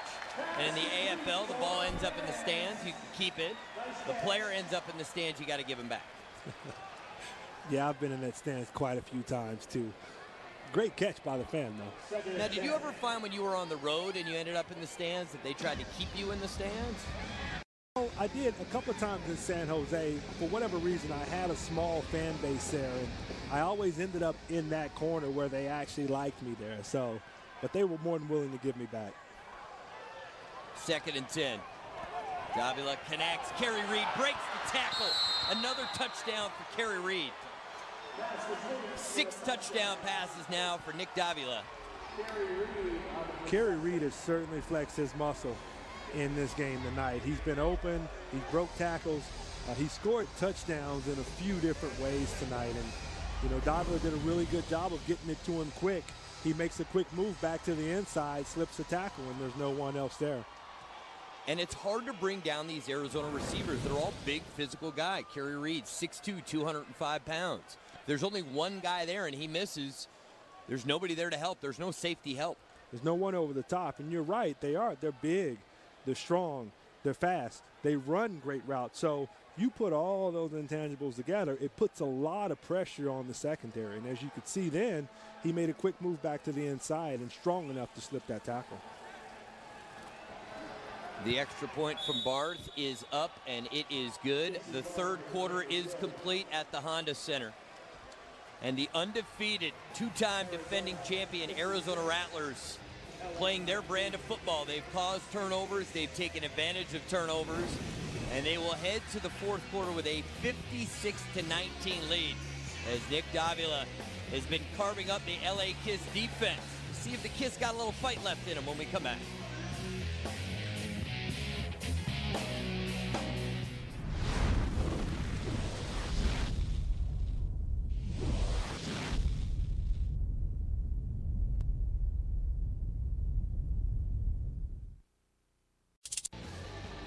Getting set for the start of the 4th quarter, and it is our pleasure to be joined by the president of the LA Kiss, Skylar Hoberston. And Skylar, you've been through an AFL season, bringing the band, the team, the brand, all of it to Los Angeles. What's it been like for you? It's been an absolutely incredible experience working with Gene Simmons and Paul Stanley, 2 arguably of the greatest entertainers of all time. These guys know how to put on a good show. And that's we try to channel their attitude towards doing things with LA Kiss. Do it big or don't do it. Go big or go home. And do things that have never been done in football or really in pro sports. From the way our field looks to the dancers suspended in midair to the chrome helmets that we have. Every facet of this organization has been about pushing the limits, doing things that have never been done, and in the end, treating our fans to a good time, and I think we've done that so far. Could you speak a little bit about the Dodger situation and how you've used that to your advantage here with the LA Kiss? No question. Yeah, I was with the Dodgers for 4 years. I ran their business development. First, I just think it's embarrassing that you have an organization that's essentially blacking themselves out on TV in front of their fans. It's you've got a guy like Josh Beckett throws a no-hitter today, yet nobody sees that on TV because the Dodgers are reaching less than 20% of the households. We on KCAL were very fortunate to be reaching 100% of the LA households, and that was a decision that I wanted to make when choosing the media partner for this brand. We wanted to grow this brand in Los Angeles, come out, show everybody who we are, and that's why we chose KCAL. I think it's doing a tremendous disservice to the people of Los Angeles to not have the Dodgers on TV, but I think they're finding out that the greater population doesn't really care. It's been really interesting because I think they're actually going to be the example where things actually start to change, that these media deals, as large as they are, aren't going to work out anymore. And I think things are going to change. And unfortunately, I think the Dodgers are going to be the example for that. Skylar, let's go to football. I know when we first got to know each other at the beginning of the season, you were kind of taking in the sport and trying to learn the nuances of the game. This team has gone through a lot of roster changes, but you've now got Aaron Garcia, who is one of the great legends in the game. He's there not only to play quarterback, but to design the offense and call the plays. Sure. Do you think he's a part of a brighter future? Because the playoffs are still very much available. We're only halfway through the season. No question. I went out and I watched practice the first day that he was here. He brought a tremendous amount of leadership to the huddle. He's a very loud guy, and I think we need leadership in that position. I think we need a guy who can come in and also call plays too. That's been one of the areas that I think we've struggled with Bob calling plays. It's not been something that he's done in his past, and Aaron obviously has. But the challenge then becomes on our offense, having to learn an entirely new offense halfway through the season. It's tough. We've got numerous things that we need to work on, but we're not going to stop until it's right, because we're KISS. We've got high expectations on ourselves. We want to deliver for our fans, and that's just not only entertainment, it's also the product on the field, and first and foremost it's the product on the field, and that's the only ingredient with the LA KISS that isn't working right now. And AG, bringing him in was really the first thing that we're doing to change this thing around, and hoping that it ends up getting us into the playoffs. Well, Skyler, I tried to give you hope before the game. I worked for an expansion franchise, and at times they really, really struggled. But 5 seasons later, they lifted up the Jim Foster Trophy to win the Arena Bowl title. So I know that KISS is used to having instant success. Whatever they put their name on, it's instant. But this is football, and sometimes you got to build a little bit. Certainly. Well, it certainly gives me hope, so thank you for saying that. But we want to do it quicker than that. I think the fans in Los Angeles also have a higher expectation of us. You see it with other sports teams, with the Lakers or the Dodgers or whoever going to the playoffs. If you don't win in the playoffs, it's not good enough for the people of Los Angeles. So for us, we want to build a championship team. We know it takes a while to do that. Certainly in this sport, where you can't just throw money at guys and try to fix the problem that way, because everybody makes generally the same amount of money. It's a matter of these guys spending years together, as you said, and it's going to take time. But we're hoping, with this being the flagship team of the league that it's quickly become, that we're going to end up starting to play like it. Now, one of the fun things you've got coming up, your final 4 home games here at the Honda Center. Each of those games, it's going to be bobblehead night. Absolutely. And given how much the fans love the band, I've got a feeling you're going to have a full house, and people are going to be real excited to get a bobblehead for each of those last 4 home games. No question. We're really excited about these bobbleheads. They look fantastic. We're hoping to have the team figured out by the time that we have these sold-out games. The first 10,000 people will get their hands on all 4 Catman, Spaceman, Starchild, and Demon bobbleheads for the last 4 games of the season. Murrieta going to the end zone, too much on that throw, as Arizona has decided to rest their starting quarterback, Nick Davila, with them having a comfortable lead. And Bo Bell was involved in a play that resulted in a penalty. We're going to have to see which way this goes.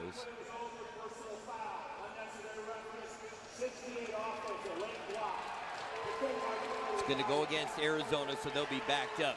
Now, Randy entered the Hall of Fame last year, and one of the things we talked about is the trust in the locker room, that guys know each other and they know what to expect from those guys. And not only does that take time, it takes repetition to know that in a given play, in a given situation, the guys are going to be there. So until you guys find the right 24-man roster, it's hard to build the trust if you're worried one guy might be leaving the next week. No question. We've turned over a considerable amount of our roster. We continue to do it, unfortunately, each week, because we keep needing to make changes. But obviously that's having an impact on us, because they're not able to gel. It's hard for a team to become a team when we keep changing the team. We've got a penalty here. Personal foul, roughing the passer, 94 defense. That's going to give a fresh set to the Penalty, Arizona Rattlers. first down. When you look around the AFL at some of the premier franchises, Arizona clearly being one of them, do you look at their template for success and think that's how we should build our team? Because when I look at your team, Bo Bell is your best defensive player. You want a strong guy in the middle. Sure. He works great with his brother. Then you want to have a great middle guy. J.C. Neal's been pretty good. Have you guys looked at other teams to try to learn about how to build this team? Sure. I mean, Bob has obviously great experience being a coach in this sport. He obviously played for a very long time as well. So I think he knows how to build a winning team. If we didn't believe in him, we would have made a move in that position already. So we put our faith in him, that he knows what to do. We also have a great director of player personnel, Scott Bailey, who's been bringing in new guys and identifying new talent. Certainly Arizona, obviously, with their track record of success, has figured out how to, make it happen. But I think it comes with years of playing together, which these guys clearly do not have. I mean, these guys have played together for, months, if not, weeks now, and we keep bringing in new guys. It's a challenge that's going to face us in this first year. I certainly can speak a little bit about the continuity of the teams that we had over those years in my 12-year run in Arizona, and it did. It took us a little while, but we always had that core group of guys who we would surround with 3 or 4 other players every single year. And we're talking guys who may have been just average players, but along the way you teach them to really believe in themselves and not just compete, but to go out and excel. As I look across even tonight's game and some of the other games across the league, a lot of teams out there that are out there to just compete, and there's very few that are out there to excel. And so you guys have some really good building blocks. Now it's just trying to take it to that next level. Certain players have to be held accountable, and they've got to start believing that they can actually be a good team in this league. Singleton gets into the end zone for the 13-yard touchdown. Alex Singleton gives that extra dimension at fullback because he played running back in college, and that enables him to be a part of the passing game when he gets his hands on the football, looks really comfortable with it. And that's becoming a rarity in the modern day AFL. Back in the day, a lot of those guys could carry the football. Skylar, after the kick, we're going to go to break. I want to thank you for coming up here, keeping a positive attitude. Absolutely. And just hang in there. As I told you, it may take a little time, but it'll be a little bit sweeter if it takes a little longer to get there. I want our fans to hang in there, too. We are going to turn this thing around. If the season were to end today, I think we would still be in playoffs, if I'm not mistaken. So, hang in there. We will continue to make these changes and continue to bring our fans a great show that we can be proud about. It's all about the journey. That's team president Skylar Hoverson. Skylar, we appreciate you spending some time with us. We are going to take a break. Arizona in control, 63-19. We'll get another look at the LA offense when we come back.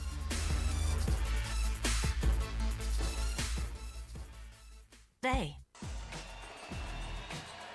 63-19 the score. Arizona just shy of their average points per game of just under 66 points per game. They certainly have plenty of time to put more points on the board as they were able to get a touchdown using the backup quarterback. This is Cruz on the return. He breaks one tackle. Cruz still going. He's going. This time he's going to take it. Oh, a face mask brings him down. That's a dangerous face mask. Randy thought he was gone. He had me fooled too. 50 yards on the return, and then it'll be half the distance to the goal line. Well, you really hit it, Ari. The first guy never brings him down. Never. I know they say never, but no one has tackled him initially after tonight. This to the goal, first down. He's like Bam Bam from the Flintstones. Yeah. I feel like you just bump into him and Totally. he just shrugs you off and keeps going.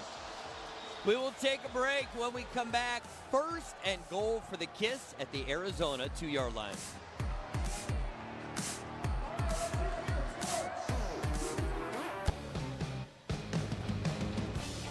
We're back, and Dog's entertaining the fans here. And if I could just teach my dog JJ to get up there and make these catches.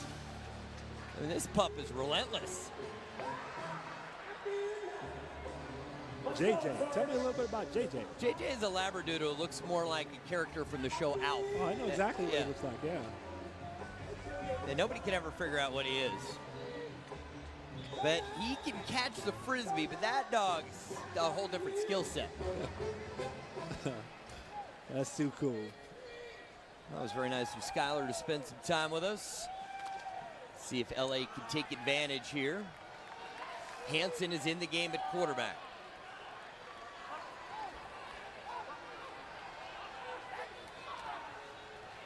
And they're going to let Hansen throw it, and he completes it. Touchdown to Goodson. 3-yard touchdown pass for Tyler Hansen.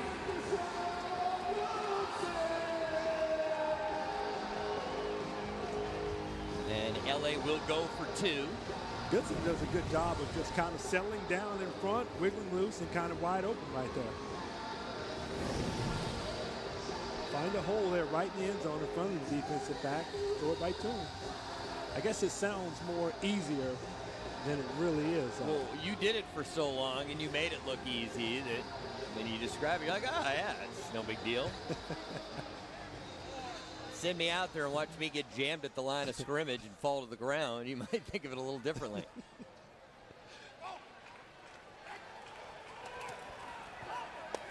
And Hanson looking for Morgan. That's the same play they went for on the two-point conversion in the first half. And I'm surprised then that they don't have Garcia in the game if they're going to throw it. Yeah, as you can see, though, Ari, the offense has to evolve. It has to become more than what it is tonight. You just said it right there. It's the same play. Like, at some point, I know Aaron's only been around for a couple of weeks, but the players themselves have to take the responsibility of getting in that playbook and expanding it a little bit more. If not, you limit yourself in these certain situations down inside the red zone where you don't have another package that you could go to or another particular set of plays, another series that you could use to assure that you can get a two-point conversion when you need it. Well, this Aaron Garcia experiment, as long as he can stay healthy, should be interesting. But at the end of the day, even when he had great success calling his own plays, I always liked it if there was an offensive coach that he could at least go bounce an idea off of. I remember times watching Aaron play in Jacksonville, and he's just standing away from the huddle trying to decide not just this play, but then what's going to work on that second, third, and fourth play. Onside kick coming from the LA Kiss, and there is a flag down. I believe they were guilty of offsides. Just to have a sounding board, someone else who understands the offense.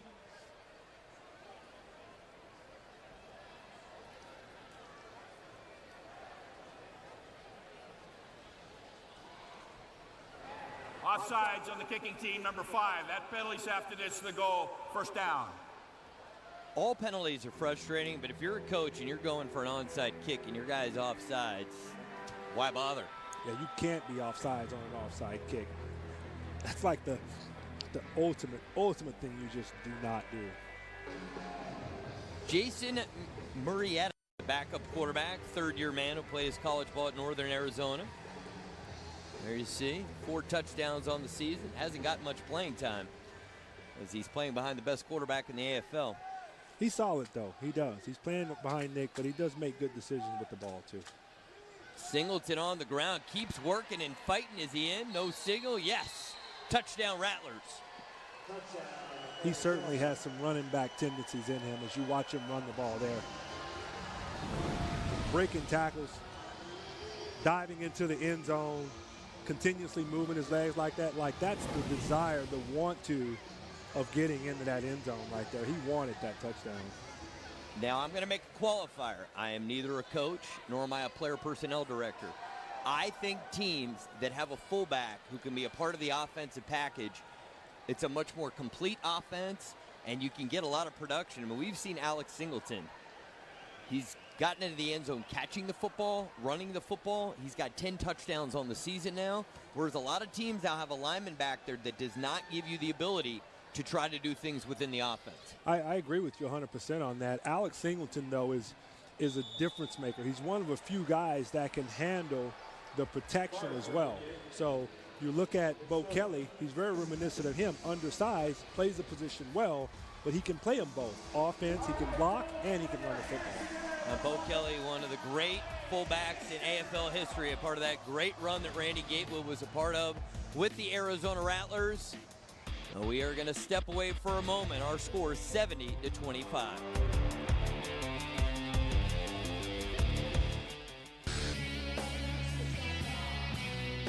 Arizona, the two-time defending champions. They've actually appeared in the last 3 Arena Bowls and lost a heartbreaker to Aaron Garcia, LA's new quarterback. In Arena Bowl 24, well, they have not stopped. They are looking for their 14th consecutive win. It's a knuckleball kick that goes out of bounds. So this will improve field position. Do you think we see Aaron Garcia anymore tonight? Yeah, I think you see him a little bit more. He's going to give him a little bit more work, maybe, pending how he feels, too. I don't know. Well, Hanson's coming out. The ball is dead when the kickball hits the wall. It did not hit in the field of play, therefore the ball is placed on the 20. In addition, offsides on the kicking team. That's a 10-yard penalty, first down. So multiple mistakes there from the Arizona Rattlers. So it's first down, which is brought to you by the all-new four-door Fiat 500L. So Hanson's in the game. The reason I pose the question is, while you want reps with your new starting quarterback, he's 43 years old. This game's gotten out of hand. Why risk injury? Very true. He is beat up right now. He does have those bruised ribs. That's really, really bothering him. So you do let Hanson get a little bit of work. But I know AG, he didn't want to come out of that game. Bob probably forced him out. And Hanson does the smart thing and slides inside the 10-yard line where it'll be first and goal. Now the LA Kiss have a bye week coming up. That's why they're having the open tryout next weekend. There's a chance to get this offense clicking. Showing some escapability here. Look at it. And then take off. Really good play by him, but definitely did a great job of getting down. At that size, that was impressive. You know, we saw in this NFL season Russell Wilson do that repeatedly, but he's not nearly as big as Hanson. No, not at all.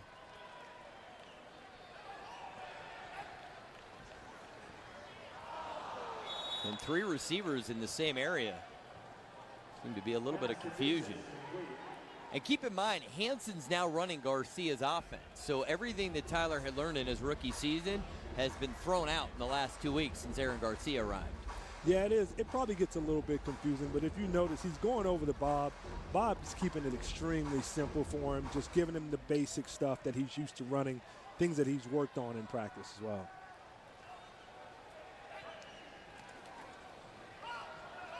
And Hanson looking for room, and he'll be brought down. That will not be a sack as he got beyond the line of scrimmage. Showed some pretty good feet there, though. I agree.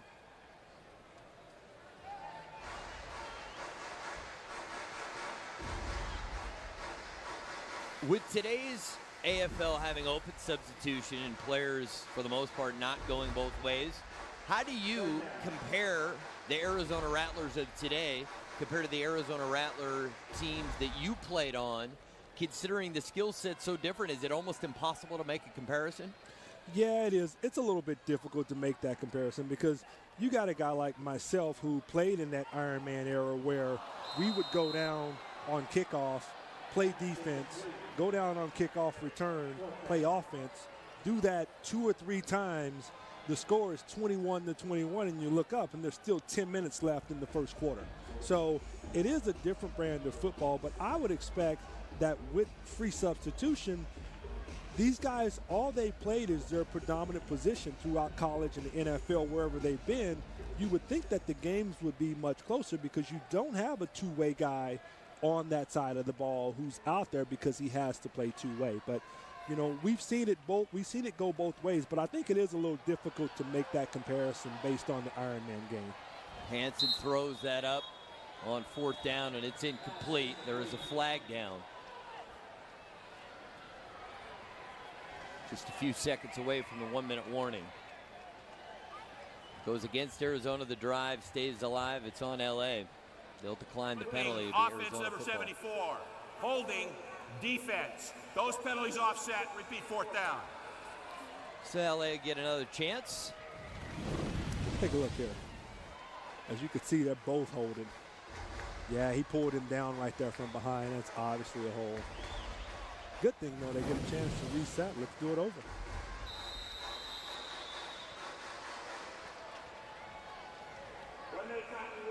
One of the great challenges for the LA Kiss with the revolving door of the roster, and with all the other things going on, is keeping the core group together and positive, and knowing that the way the playoff format's set up, there is still so much to play for the LA Kiss. Yeah, and I think Skyler touched on it while he was up here in the box. Like, you have to pattern yourself after some of the great franchises out there. All right, we're going to step away. We are at the 1-minute warning. When we come back, LA will have another 4th down opportunity to try to get into the end zone.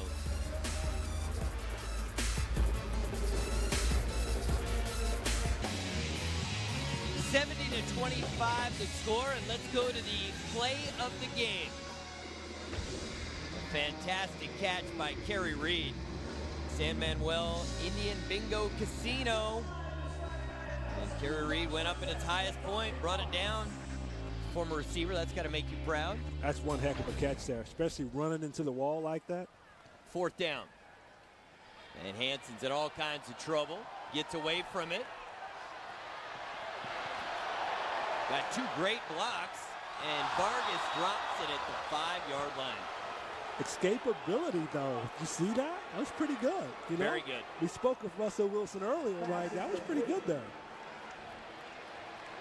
But that goes back to you have a guy in number 74 who's a lineman trying to make a catch as opposed to a traditional fullback. Absolutely. You couldn't be more right about that, though. Like, it is good to have someone who's versatile, who could play offense and defense, but he has to be able to handle both sides. He's got to be able to run. He's got to be able to get up and go against those 300-pound guys also up front. So, well, Kevin Guy told me the hardest position to fill in the Arena Football League is the fullback position. That it's just really hard to find a guy with a combination of skills. But what I think a lot of teams have done now is that they're too hard to find a guy who can actually be a part of the offense and block. And I think it takes away from the game because that fullback, if he can make plays like Alex Singleton we've seen, really makes a difference. Now, in the final minute, the team that has the lead has to get forward beyond the line of scrimmage in order for the clock to continue to run. Otherwise, it would just be a timeout. Now, will LA use their timeouts? It doesn't appear that they will, as Bob McMillan has seen enough. So we'll have one more play, and this game will be complete. Or no, you say maybe they didn't start the play clock. They may not have to run another one.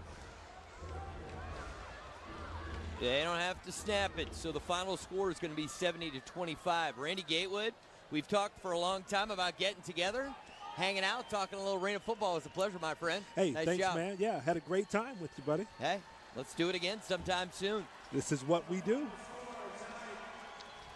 Well, for the Kiss, they will go into their bye week looking for answers. We'll see what they look like in a couple of weeks.